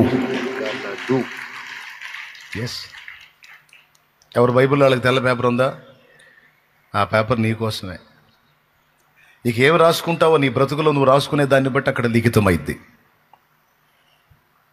అక్కడ లిఖితమైంది. నువ్వే డిజైన్ చేసుకోవాలి, నువ్వే రాసుకోవాలి. నీ లైఫ్ నీ ఇష్టం. నువ్వు దేవుని ప్రేమించి, దేవుని వెతికి, దేవుని రాజ్య నిర్మాణంలో పాలివాడవై, పాలిదానవై, ప్రభు చిత్తము నెరవేర్చే పాత్రవైతే నీ చరిత్ర తర్వాత తరములకు, ఆ నూతన ప్రపంచంలో, క్రొత్త భూమి క్రొత్త ఆకాశంలో నిర్మాణం కాబోతున్నటువంటి అనేక జనములకు, అంతేకాదు ప్రపంచంలో దేవుడు విశ్వంలో ఆయన నిర్మించిన కోటాను కోట్ల ప్రపంచాలను నువ్వు ఏలేటప్పుడు అందరి చరిత్రలతో పాటు నీ చరిత్ర కూడా వారికి ఆదర్శప్రాయం అయ్యేటట్టు నా దేవుడు చేయగలడు. ఒక పుస్తకం లాగా ఇవ్వగలడు. ఎందుకు చేయడు? పౌలు చరిత్ర, పేతురు చరిత్ర, ఏలియా చరిత్ర, ఎలీషా చరిత్ర, డేవిడ్ బెర్నార్డ్ చరిత్ర, డేవిడ్ లివింగ్స్టన్ చరిత్ర, శామ్యుయల్ మోరిస్ చరిత్ర ఈరోజు మనందరికీ అందించిన దేవుడు రేపు నీ బ్రతుకును, నా బ్రతుకును కూడా అనేక మందికి ఆదర్శప్రాయంగా ఇవ్వాలనే మనల్ని నడిపిస్తున్నాడు, మన వైపు చూస్తున్నాడు, మనల్ని గమనిస్తున్నాడు.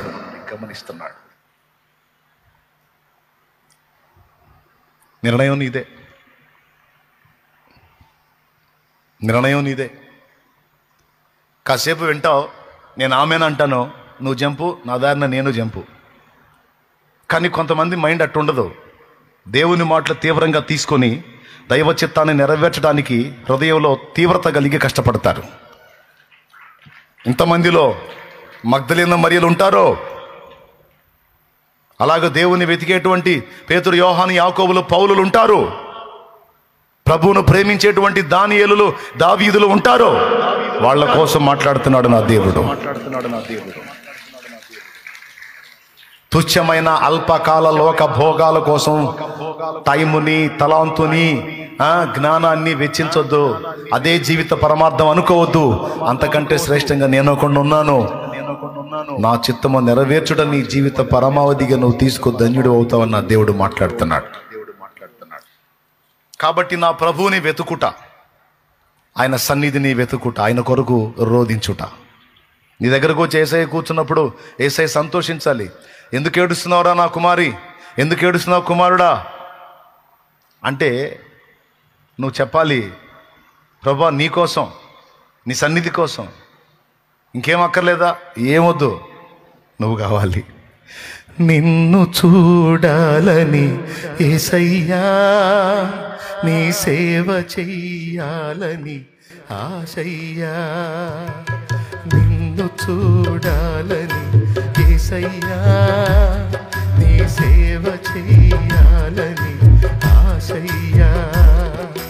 నీ పాదం చెంత నన్ను ఒదిగిపోని, నీ సేవలో నన్ను కరిగిపోని. నా దైవమా, నా యేసయ్యా, ఈ ఊపిరి నీదేనయ్యా. నా హృదయమా, నా యేసయ్యా, ఈ ఊపిరి నీదేనయ్యా. నిన్ను చూడాలని యేసయ్యా, నీ సేవ చెయ్యాలని ఆశయ్యా.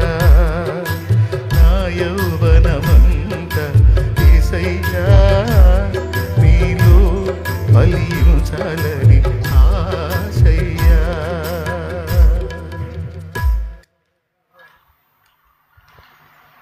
నిజంగా మన ఆశ ఇలా అయి ఉంటే ఎంత బాగుండండి. చూడలేని మహిమ రూపమా, నిన్ను చూడాలి, మది నిండాలి, మాట్లాడాలి. శుభవార్త చాటిన సుందర పాదమా, నిన్ను తాకాలి, ముద్దాడాలి, మురిసిపోవాలి. చూడలేని మహిమ రూపమా, నిన్ను చూడాలి, మది నిండాలి, మాట్లాడాలి. శుభవార్త చాటిన సుందర పాదమా, నిన్ను తాకాలి, ముద్దాడాలి, మురిసిపోవాలి. నీ పాదము చెంత నన్ను ఒదిగిపోని, నీ సేవలో నన్ను కరిగిపోని. నీ పాదం చెంత నన్ను ఒదిగిపోని, నీ సేవ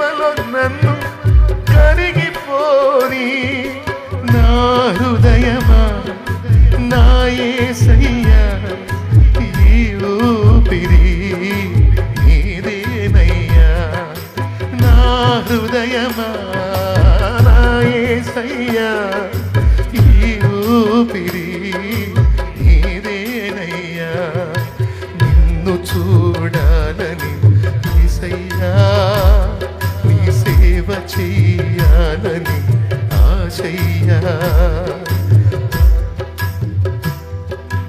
యేసయ్యా నీలో ఫలించాలని, చేరలేని మధుర స్వప్నమా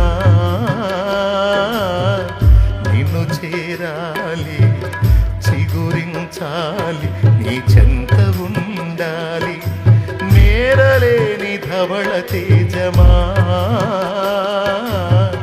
నువ్వు కావాలి, కలిసుండాలి, నీ కరుణ చూడాలి, చేరలేని మధుర స్వప్నమా నిన్ను చేరాలి, చిగురించాలి, నీ చెంత ఉండాలి, మేరలేని ధవళ తేజమా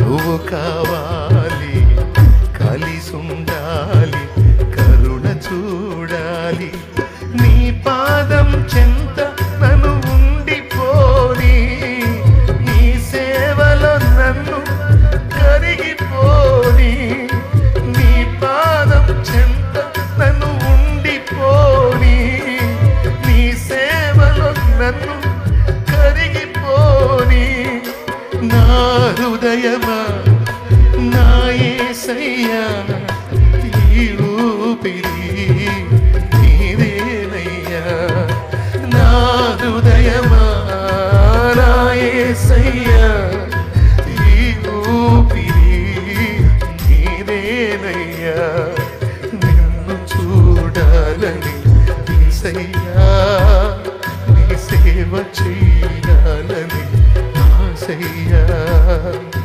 నా యౌవనమంత యేసయ్యా నీలో ఫలించాలని ఆశయ్యా. ప్రైజ్ ది లార్డ్, హల్లెలూయా. మన ఆశ ఆరాటం యేసు కోసమై ఉండాలి. ప్రార్థనకి వెళ్ళి ఎక్కువ శాతం మంది ప్రార్థన చేస్తారు, నేను చేస్తాను మీరు చేస్తారు అనేక అంశాల కోసం. ఎప్పుడన్నా ఏనాడన్నా నేను ప్రార్థించడానికి ఏ అంశం లేదు ప్రభా, కేవలం నీతో కూర్చోవాలి, నీతో గడపాలి, నీతో మాట్లాడాలని నేను వచ్చాను ప్రభా. నేను ఏం అడగను ప్రభా, నిన్ను నా బాధలు, సమస్యలు, ఇరుకులు, ఇబ్బందులు, కష్టాలు, కన్నీళ్ళు, అవమానాలు, హేళనలు, ఆర్థిక ఇబ్బందులు, ఆరోగ్య సమస్యలు 100 ఉండనే నిన్ను అడగను ప్రభా. నీతో గడపాలన్న ఆశ ప్రభా, నాకు నిన్ను చూడాలి, నిన్ను తాకాలి, నీ పాదాలు ముద్దు పెట్టుకోవాలన్న ఆశ ప్రభా. కేవలం నీ కోసమే నేను వచ్చా ప్రభా అని ఎప్పుడన్నా అన్నావు దేవునితో? ఒక్కసారన్నా ఆ పాయింట్తో నువ్వు దేవుని దగ్గరికి వెళ్ళావా? ఎప్పుడన్నా ఆ మాటతో నువ్వు దేవుని దగ్గరికి వెళ్ళావు? నిన్నేం అడగను ప్రభా, నువ్వు రావా నా దగ్గరికి? నువ్వు రావా? నేను అడగను అవి తీర్చమని లేదా పరిష్కరించమని నిన్ను అడగను. నువ్వు రావా నా దగ్గర కూర్చోవా? నీ ఒడిలో నా తలుంచాలి ప్రభువా. నా తల్లివి నువ్వే, నా తండ్రివి నువ్వే, నా ఆదరణకర్తవు నువ్వే, నా ఆశ్రయం నువ్వే. నువ్వు కావాలి ప్రభా అని ఎప్పుడన్నా అడిగావా దేవుని దగ్గర? ఆ పాయింట్ మీద దేవుని దగ్గరికి వెళ్ళావా? నువ్వు ఖచ్చితంగా ఆ పాయింట్ మీద నువ్వు దేవుని దగ్గరికి వెళ్తే ఖచ్చితంగా ఆయన నీకోసం దిగొస్తాడు. అంటే నువ్వు ఏదన్నా రిక్వెస్ట్లు చేస్తే రాడని కాదు, అయినా వస్తాడు. నువ్వు ప్రార్థన చేయడానికి నువ్వు మోకాళ్ళు ఇచ్చినప్పుడు ప్రతిసారి నీకు అందుబాటులోకి వస్తాడు. కానీ ఎక్కువ శాతం మనం ప్రార్థన అనగానే పోయి ముందు మన సమస్యలన్నీ చెప్పుకొని లేచి రావటమే తప్ప, ప్రభా ఈరోజు నాకు ఖాళీ దొరికింది ప్రభా, రోజు బ్రతుకు తెరువు కోసం పరిగెత్తుతున్నా, ఈరోజు ఖాళీ దొరికింది ప్రభా, నీతో గడపాలని వచ్చా ప్రభా, ఏం అడగను ప్రభా. వెండి బంగారములు నాకు వలదు, పేరు ప్రఖ్యాతులు నాకు వలదు, కీర్తి కిరీటాలు నాకు వలదు, ఇహ భోగ భాగ్యాలు నాకు వలదు, సిరి సంపదల ఆశ నాకు లేదు, నీ పాద సన్నిధే నాకు చాలు, నీ పాద సన్నిధే నాకు చాలు. స్తుతి నీకే నా ప్రభు, స్తుతి నీకే నా ప్రభు, స్తుతి ఘనత మహిమలను నీకే యేసు ప్రభు, స్తుతి ఘనత మహిమలను నీకే యేసు ప్రభు, స్తుతి నీకే నా ప్రభు, స్తుతి నీకే నా ప్రభు. దేవునికి మహిమ. కేవలం నీ సన్నిధి కోసం వచ్చానయ్యా, నీ కోసం వచ్చా. ఈరోజు నేను తాకాలి, నేను స్పర్శించాలి, నీలో పరవశించాలి, నీతో అనుభూతి చెందాలి, ఆనందించాలి. నా ప్రభు నా దగ్గరికి రావా, నువ్వు కూర్చోను. నా ప్రభు సన్నిధి నువ్వు అనుభవించకపోతే అప్పుడు అడుగు. నా ప్రభు సన్నిధి నువ్వు అనుభవించకపోతే, నువ్వు పరవశించకపోతే, ఒక వినూత్నమైన అనుభూతి, ఆనందాన్ని నువ్వు పొందబోతే అప్పుడు అడుగు. ఖచ్చితంగా దిగొస్తాడు, వస్తాడు. ఎందుకంటే నా ప్రభు గంపెడ ఆశతో ఎదురు చూస్తున్నాడంట. అక్కడ ఏమనో తెలుసా? వివేకము కలిగి నన్ను వెతుకువారు ఎవరైనా ఉన్నారా అని చూస్తున్నాడంట. 53వ కీర్తన 2వ వచనం. వివేకము కలిగి నన్ను వెతుకువారు ఎవరైనా కలరేమో అని దేవుడు ఆకాశం నుండి నరులను పరిశీలించెను అని రాస్తుంది. ఎంత ఆశతో చూస్తున్నారో తెలుసు. ఎవరన్నా నన్ను వెతుకుతారా? చాలామంది ఆయన దగ్గర సమస్యలకు పరిష్కారాలు వెతుకుతారు, స్వస్థత వెతుకుతారు, ఆరోగ్యాన్ని వెతుకుతారు, ఆయుష్ను వెతుకుతారు, ఇహ సంబంధమైన వాటిలో ఉన్న అనేక సంగతులు వెతుకుతారు ఆయన దగ్గరకు వచ్చి. కానీ ఆయన ఏం అంటున్నాడో తెలుసా? నన్ను వెతికే వాళ్ళు ఎవరైనా ఉన్నారా, నన్నుగా వెతికే వాళ్ళు ఎవరైనా ఉన్నారా అని చూడు ఒకసారి. ఆ వచనం చదువు. వివేకము కలిగి దేవుని వెదకువారు కలరేమో అని దేవుడు ఆకాశము నుండి చూచి నరులను పరిశీలించెను. ఒకప్పుడు దేవుని దగ్గర అనేక సంగతులకు పరిష్కారాలు అడిగాడు దావీదు. ఒకప్పుడు దేవుని దగ్గర అనేక సంగతులకు పరిష్కారాలు అడిగాడు. ఫలానా దాని మీద యుద్ధానికి పోదునా అని దేవుని దగ్గరికి వెళ్ళాడు. నా శత్రువులు నన్ను తరుముతున్నారు, నన్ను కాపాడవా అని దేవుని దగ్గరికి వెళ్ళాడు. అలా రకరకాల సమస్యల మీద దేవుని దగ్గరికి వెళ్ళాడు. నన్ను క్షమించవా అని క్షమాపణ కోరి వెళ్ళాడు. రకరకాల కారణాల చేత దేవుని పాదాల దగ్గరికి వెళ్ళాడు. ఆ వెళ్ళినవన్నీ కీర్తనల్లో ఉన్నాయి. కానీ ఒక దశలోకి వచ్చేటప్పటికి దావీదు అవేవి అడగల. యెహోవా యొద్ద ఒక వరం అడిగి తిని దాన్ని పొందవలనని నేను ఎంతో ఆరాటపడుతున్నాను అన్నాడు. చూడండి ఒకసారి కీర్తనల గ్రంథము 27వ కీర్తన 4వ వచనం చదువు నాన్న. యెహోవా యొద్ద 27వ కీర్తన 4వ వచనం చదువు. యెహోవా యొద్ద ఒక్క వరము అడిగి తిని దానిని నేను వెదకుచున్నాను. యెహోవా ప్రసన్నతను చూచుటకును ఆయన ఆలయములో ధ్యానించుటకును నా జీవిత కాలమంతయు నేను యెహోవా మందిరంలో నివసింపగోరుచున్నాను. అదుగో ఇక్కడ వెండి బంగారాల ప్రస్తావన కానీ, రాజ్యము, కిరీటము, కీర్తి కాంక్షలు కానీ, భోగాలు కానీ ఏమీ లేవు ఇక్కడ. యెహోవా యొద్ద ఒక వరం అడిగి తిని దానిని నేను వెతుకుచున్నాను అన్నాడు. దాన్ని వెతుకుతున్నాను అన్నాడు. మగ్దలేన నా ప్రభువుని వెతికింది. దావీదు ఏదో వెతుకుతున్నాడంట, ఒక వరం అడిగాడంట, దాన్ని వెతుకుతున్నాడంట. ఏంటితో అది? యెహోవా ప్రసన్నతను చూచుటకును ఆయన ఆలయములో ధ్యానించుటకును నా జీవిత కాలమంతయు నేను యెహోవా మందిరంలో నివసింపగోరుచున్నాను.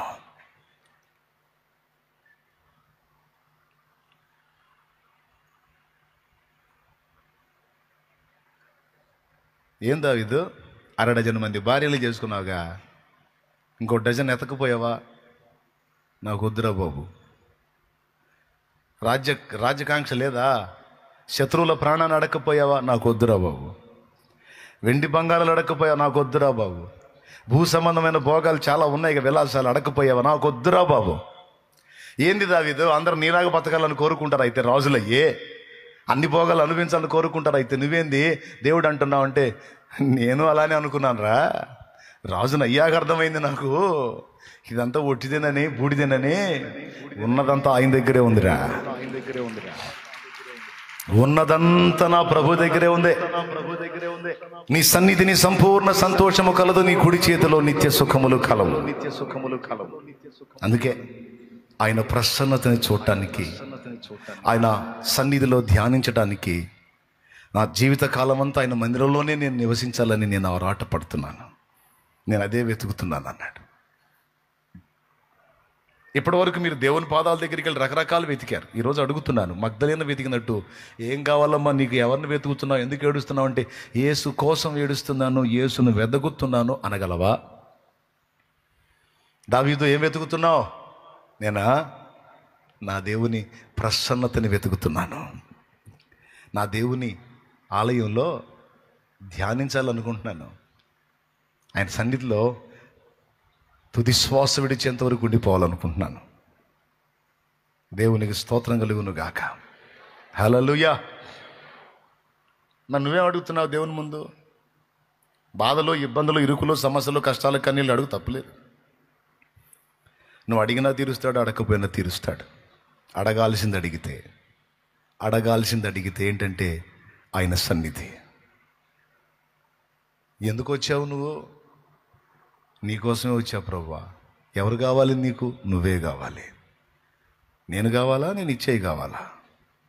ఇచ్చేయొద్దు ప్రభువా, నువ్వేమి ఇవ్వకపోయినా పర్వాలా.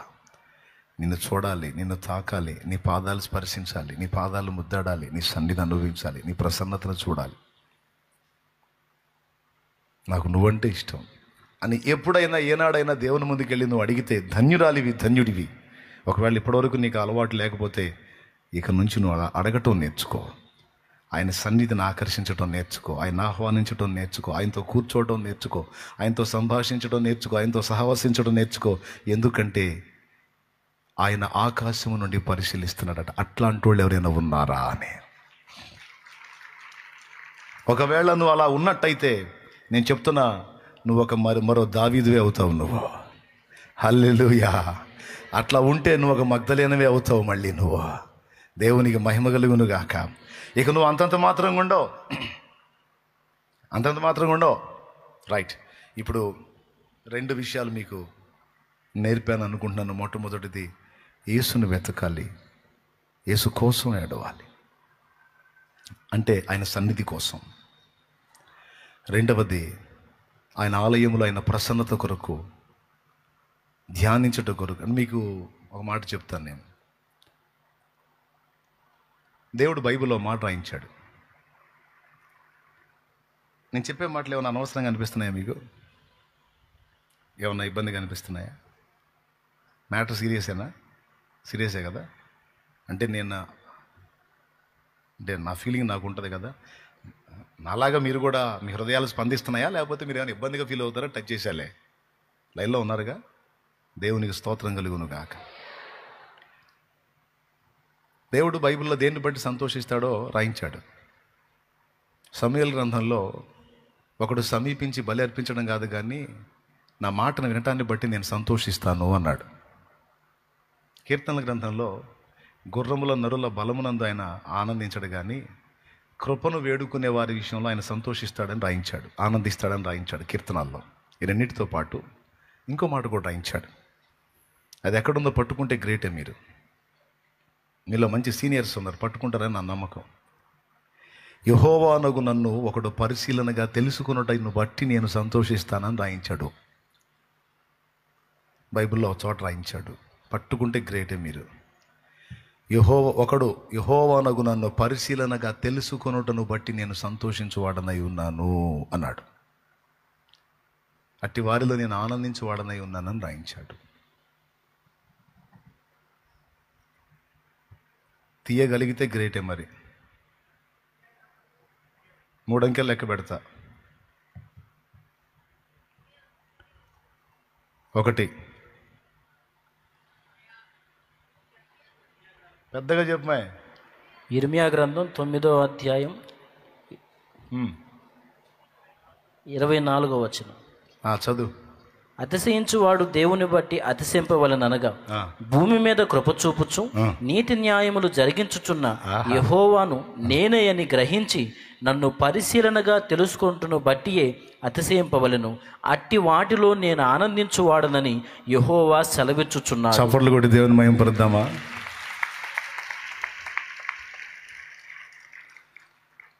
మనం వెతకవలసిన మూడవది, మొదటిది యేసుని, రెండవది ఆయన ప్రసన్నతని, ఆయన సన్నిధిలో ధ్యానాన్ని అన్నాను కదా, ఆ ధ్యానం అనే దానిలో ఇది లింక్ అయింది ఈ మాట. ఏమండి, మనం ఎవరినన్నా బాగా లవ్ చేస్తున్నాం అనుకో, ఎవరినన్నా మనం బాగా ప్రేమిస్తున్నాం అనుకో, వినండి, లవ్ అనగానే మళ్ళీ దరిద్రపు ఆలోచనకి వెళ్ళబాకండి. అంటే ప్రేమిస్తున్నాను, ఎవరినన్నా మనం బాగా ప్రేమిస్తున్నాం అనుకో, ఆ ప్రేమించే వ్యక్తిని గురించి బాగా తెలుసుకోవడానికి ఇష్టపడతాం మనం. ఆ వ్యక్తి యొక్క ఇష్టాలు, టేస్టులు, రుచులు, అభిరుచులు, ఆనందాలు, సంతోషాలు తెలుసుకోవడానికి ఇష్టపడడం చెప్పరేమండి. కొంతమంది నా ఆత్మీయ బిడ్డలు నన్ను ప్రేమించే వాళ్ళు ఉన్నారు, చాలా ప్రేమిస్తారు. దేవుని కృప, వాళ్ళు ఎంక్వైరీ చేస్తూ ఉంటారు. నేను వేసుకునే వస్త్రం దగ్గర నుంచి, నేను తినే తిండి దగ్గర నుంచి, నేను వాడే ఖర్చు దగ్గర నుంచి వాళ్ళు ఎత్తుక్కుంటూ ఉంటారు. శాలే మనకి ఏ కూర అంటే ఇష్టం?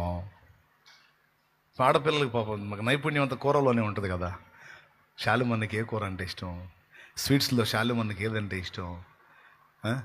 అలాగా నన్ను ప్రేమించే నా ఆత్మీయ బిడ్డలు నా ఇష్టాలు తెలుసుకోవడానికి ఇష్టపడతారు. అవునా? అలాంటివి నాకు తెలిసినప్పుడు నవ్వుకుంటాను.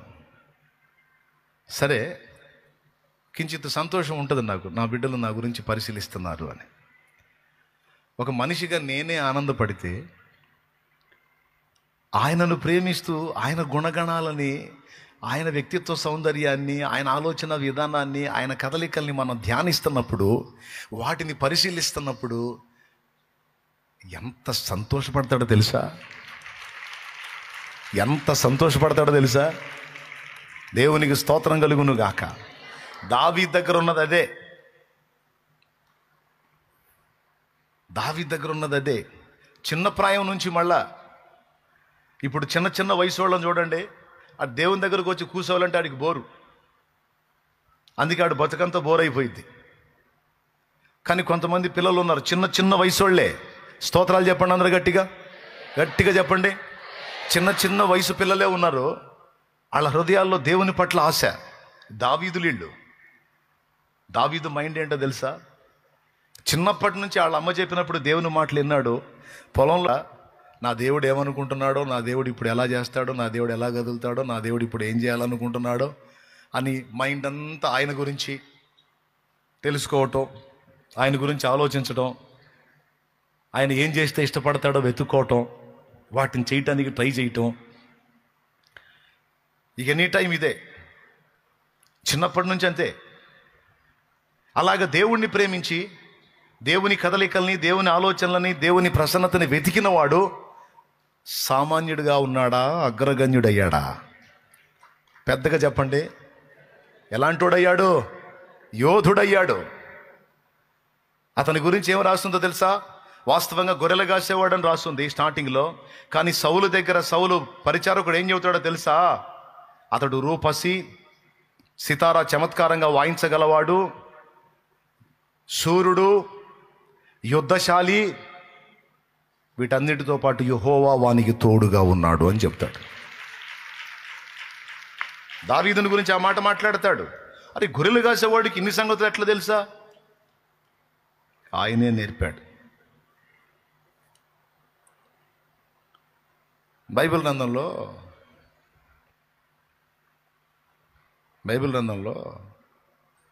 ఓ మాట ఉంది, అది మీరు ఈజీగా తీయగలుగుతారు. నా వ్రేళ్లకు యుద్ధము నేర్పువాడనే మాట ఉంది. దావీదే అన్నాడు. ఎక్కడ అన్నాడు? కీర్తనల్లో అన్నాడు. ఏ కీర్తన తీస్తే గ్రేట్. రండి, నా వ్రేళ్లకు యుద్ధం నేర్పువాడు.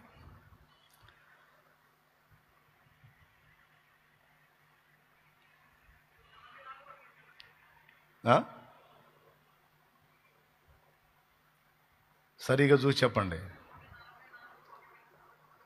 చదువు. మంచినీళ్ళు నాన్న.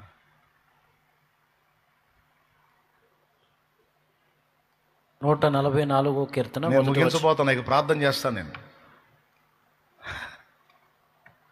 144 కీర్తన మొదటి వచనం.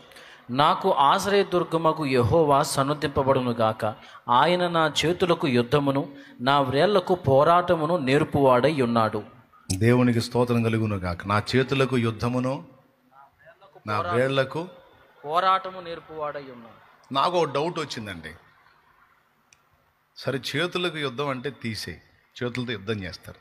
వ్రేళ్ళకి పోరాటం ఏంది? వ్రేళ్లతో పోరాటం ఎవరన్నా చేస్తారా? వ్రేళ్లతో పోరాటం. చేతులతో యుద్ధం చేయటం అంటే మనకు తెలుసు.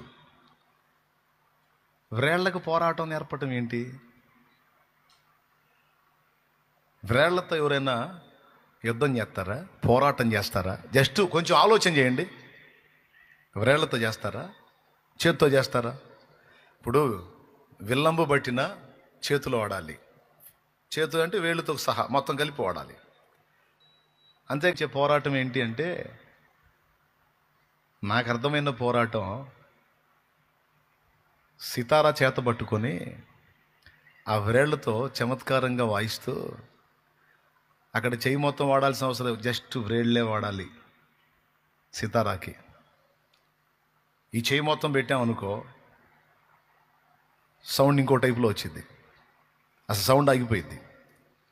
వ్రేళ్ళని బ్యాలెన్స్గా టచ్ చేస్తూ ఉంటేనే రకరకాల శృతుల్లో రకరకాల సంగీతాలు మోగుతూ ఉంటాయి.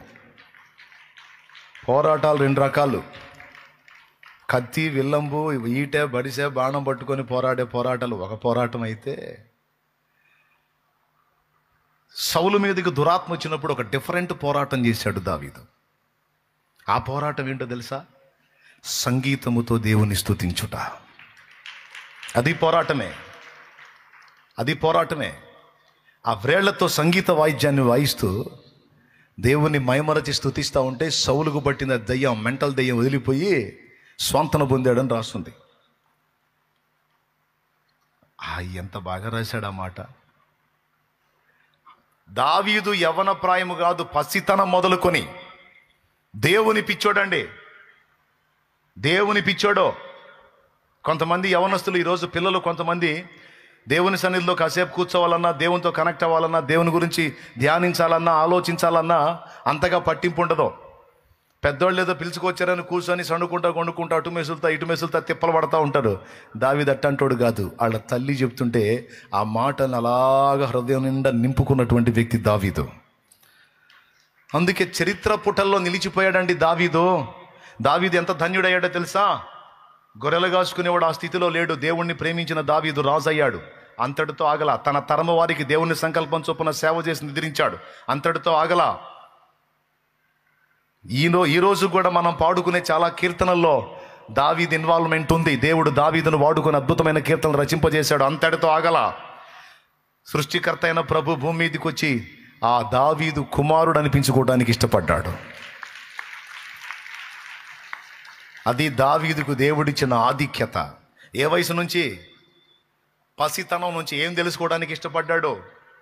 మనుషుల మనస్తత్వాల మీద పరిశోధన, అవయవాల మీద పరిశోధన, జంతువుల మీద పరిశోధన, మొక్కల మీద పరిశోధన, కుక్కల మీద పరిశోధన చేయలే దావీదు. దావీదు కొడుకు చేశాడు ఈ పనులన్నీ. దావీదు కొడుకున్నాడు ఒక ఆయన, సొలొమోను అని. ఆయన చేశాడు ఈ మొక్కల మీద కుక్కల మీద పరిశోధన. ఆయన చేశాడు, అందుకే చివరికి ఒక కొలిక్కయ్యాడు. దావీదు అలాగా. దావీదు పరిశీలన, దావీదు సబ్జెక్ట్ ఎవరంటే దావీదు పాఠమంతా కూడా దేవుడే.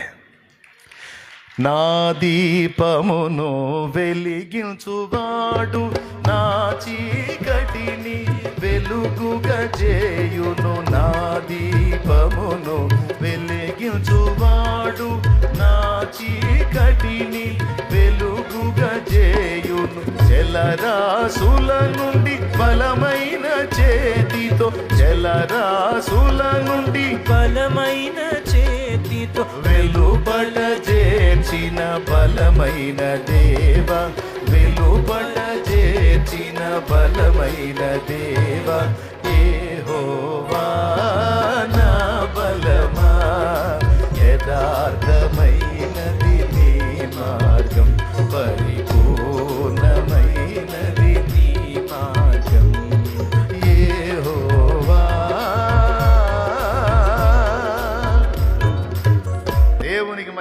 గాక. మరి ఇప్పుడు నీ పరిశీలన, నీ సబ్జెక్ట్ ఎవరు? నీ పాఠం ఎవరు? అబద్ధాలు ఆడకుండా నిజం చెప్పు, షో చేయొద్దు. ఎక్కడ కూర్చున్నా, ఎక్కడ నడిచినా, ఎటు పోతున్నా, నువ్వు పొలంలో తిరిగినా, ఊళ్ళో తిరిగినా, బజార్లో తిరిగినా, బండి మీద ఎటు పోతున్నా సరే, నీ ఆలోచన ఎటుంటుంది? నిజంగా దావీదులాగా దేవుడే నీ సబ్జెక్టు, దేవుడే నీ పాఠం, దేవుని కదలికల మీదే నీ పరిశీలన, దేవుని వ్యక్తిత్వ సౌందర్యం మీదే నీ అన్వేషణ అయితే దేవుడు చెప్పిన మాట ఇర్మియాలో నెరవేరిద్ది. నిన్ను బట్టి ఆయన ఆనందించువాడై ఉన్నాడు. నా జీవితంలో ఎదురవుతున్న ప్రతి పరిస్థితిలో నేను అదే వెతుక్కుంటూ ఉంటాను, ఇందులో దేవుని కదలిక ఎట్లా ఉందని. నేను ప్రవర్తించే ప్రవర్తనలో కూడా దేవుడు ఎలా స్పందిస్తాడో ఆ ఆలోచనలు కూడా నాకు ఉంటాయి. ఎందుకంటే నా పాఠ్యాంశం అంతా కూడా నా దేవుడే, నా సబ్జెక్టు నా దేవుడే.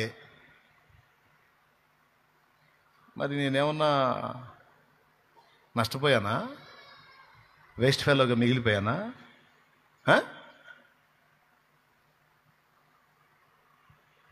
దేవుడే నా పాఠ్యాంశంగా చేసుకొని, ఆయనే నా ప్రపంచంగా మార్చుకొని, అదే లోకంలో బ్రతకడానికి ఇష్టపడిందని నా బ్రతుకు అధోగతిలో లేదే. కాస్త కూస్త వాడుకుంటున్నాడే. యవనుడా, యవనురాలా, దేవుడు నీ పాఠ్యాంశం అయితే, దేవుడు నీ పాఠం అయితే, దేవుడు నీ సబ్జెక్ట్ అయితే, దేవుడు నీ లోకం అయితే, ఆయన వ్యక్తిత్వ సౌందర్యాన్ని ధ్యానించటమే నీ జీవితంలో ముఖ్య ఘట్టమైతే నువ్వు ఒక దావీదువే అవుతావు తప్ప ఇంకొక దాన్ని ఇంకొకటివి కావు. ఎంతమందికి అర్థమైందో ఏమో, మరి అర్థమైతే ధన్యులే, లేకపోతే చేయగలిగింది ఏం లేదు. లైవ్లో ఉన్న వాళ్ళ మొఖాలు ఒకసారి కూడా చూపించట్లే, వాడు వాళ్ళ మీద పగబట్టినట్టున్నాడు. దేవునికి స్తోత్రం. ఏమండి, ఇంక అయిపోయిందిలే, ఇప్పుడు చూపించాడు వాళ్ళ ఫేసులు పాపం. దేవునికి స్తోత్రం. ఎవరిని బట్టి సంతోషపడతాడని చెప్పాడండి ఇర్మియాలో? ఏదో వచనం మళ్ళీ చదవండి. యెహోవానగు నన్ను పరిశీలనగా తెలుసుకొనుటను బట్టి నేను సంతోషించేవాడను. చదువు ఒకసారి వెయ్యి స్క్రీన్ మీద చూపించు, అది వచనం చూపించు. అతిశయించువాడు దేనిని బట్టి అతిశయింపవలనగా భూమి మీద కృప చూపుచు నీతి న్యాయములు జరిగించుచున్నా యెహోవాను నేనే అని గ్రహించి నన్ను పరిశీలనగా తెలుసుకున్నట్టును బట్టి అతిశయింపవలను, అట్టి వాటిలో నేను ఆనందించువాడనై ఉన్నానని యెహోవా సెలవిచ్చుచున్నాడు.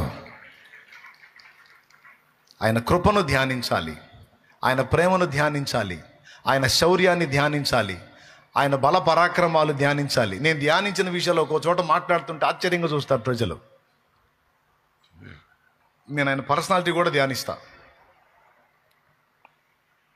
ఆయన పర్సనాలిటీ ధ్యానిస్తానండి. ఖగోళ శాస్త్రాన్ని మీరు కానీ గమనించగలిగితే ఈ విషయంలో పాలపుంతలు, మిల్కీవేలు, నక్షత్ర మండలాలు, ఏమండి, నక్షత్ర కుటుంబాలు, సౌర కుటుంబాలు, గ్రహాలు, ఇవన్నీ కలిపి మనం కొలత వేయలేనంత సువిశాలమైనది ఈ విశ్వం. ఈ విశ్వం, అవునా? ఇదంతా మనం ఆకాశం వైపు చూస్తే మొత్తం కనపడతాయి. ఇన్ని నక్షత్ర కుటుంబాలు, పాలపుంతలు, మిల్కీవేస్ అండి, నక్షత్ర మండలాలు, సౌర కుటుంబాలు, ఇన్ని కలిగినది ఎంత పెద్దదో కాస్తో కూస్తో ఆ సబ్జెక్టు తెలిసిన వాళ్ళకి అర్థమైద్ది. మనకు కనపడేటువంటి ఈ సువిశాల ఆకాశం ఎంత పెద్దదో, దాని వైశాల్యం ఎంతో మనకు అర్థం కావాలంటే అది ఇప్పుడు వేసాడు స్క్రీన్ మీద చూడండి, వరుసగా చూడండి. భూగోళాన్ని చూపిస్తున్నాడు, అది భూమి.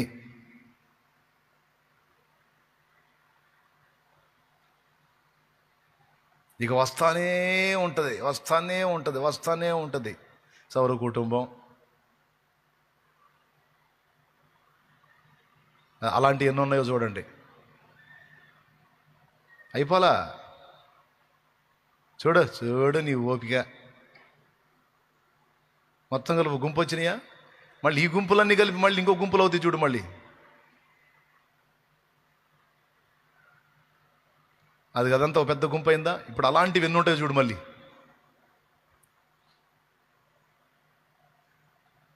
ఇగో అయ్యో కుప్పలు తెప్పలు అయిపోలా. మళ్ళీ చూడు చూడు అయిపోయిందా? మళ్ళీ ఇవన్నీ కలిపి ఒక గుంప, మళ్ళీ ఇలాంటివన్నీ కలిపి మళ్ళీ ఇంకెన్ని ఉంటాయి చూడు.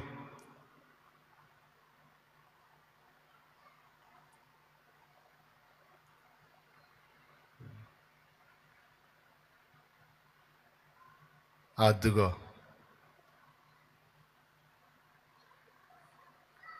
అద్దుగో ఇవన్నీ ఇలాంటి యూనివర్స్ ఇవన్నీ కలిపి ఎన్ని ఉన్నాయో చూడండి. ఇక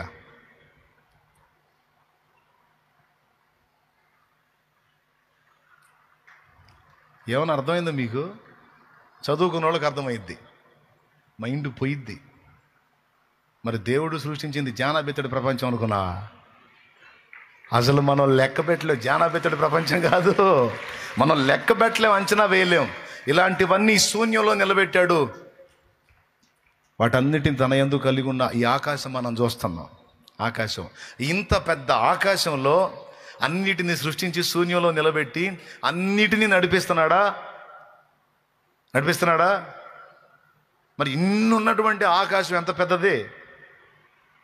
అలాంటి దాన్ని జాన్తో గొలిచాడంట.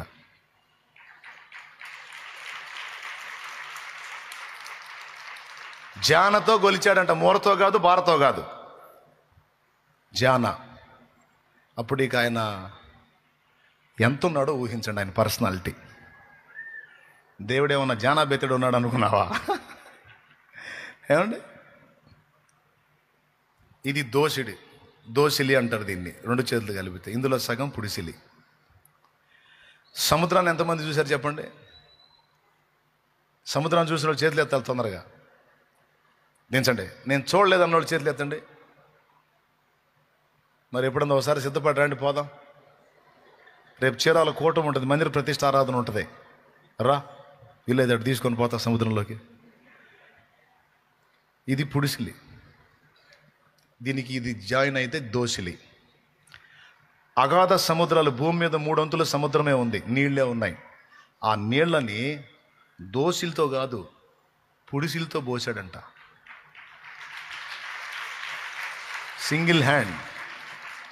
సింగిల్ హ్యాండ్తో వాటర్ తీసి పోస్తే సముద్రాలు అయినాయి. నేను చెప్పేది కహానియా, వాక్యం చూపిస్తా. పర్వతాలు మీకు తెలుసుగా, పెద్ద పెద్ద పర్వతాలు, మహాపర్వతాలు, ఎవరెస్ట్ పర్వతాలని రకరకాల, అరారత్ పర్వతం, రకరకాల పర్వతాలు, పెద్ద పెద్ద పర్వతాలు ఉంటాయి కదా. ఈ పర్వతాలని వెన్నపూస కానీ త్రాసులో పెట్టి తోస్తారే, అట్లా తక్కెట్లో తూసి పెట్టాడంట ఈ భూప్రపంచం మీద. మనకు కనపడుతున్నటువంటి నక్షత్రాలు, గ్రహమండలాలు, నక్షత్ర కుటుంబాలు, పాలపుంతలు మొత్తం శూన్యంలో వేలాడదీశాడంట. శూన్యంలో అన్నిటికీ తానే ఆధారమయ్యాడంట. తన శక్తి చేత మొత్తాన్ని నడిపిస్తూ ఉన్నాడంట. అంటా కాదు, నడిపిస్తున్నాడు. ఒక్కసారి ఊహించండి ఎంత పెద్దోడో. అందుకే సొలొమోను అన్నాడు, దేవా ఆకాశ మహాకాశములు నిన్ను పట్టజాలవన్నాడు. వామ్మో, నువ్వెక్కడా? పుడిసిటిలోన జలములను కొలిచిన వాడితడు, పర్వతములను త్రాసులో పూచిన వాడి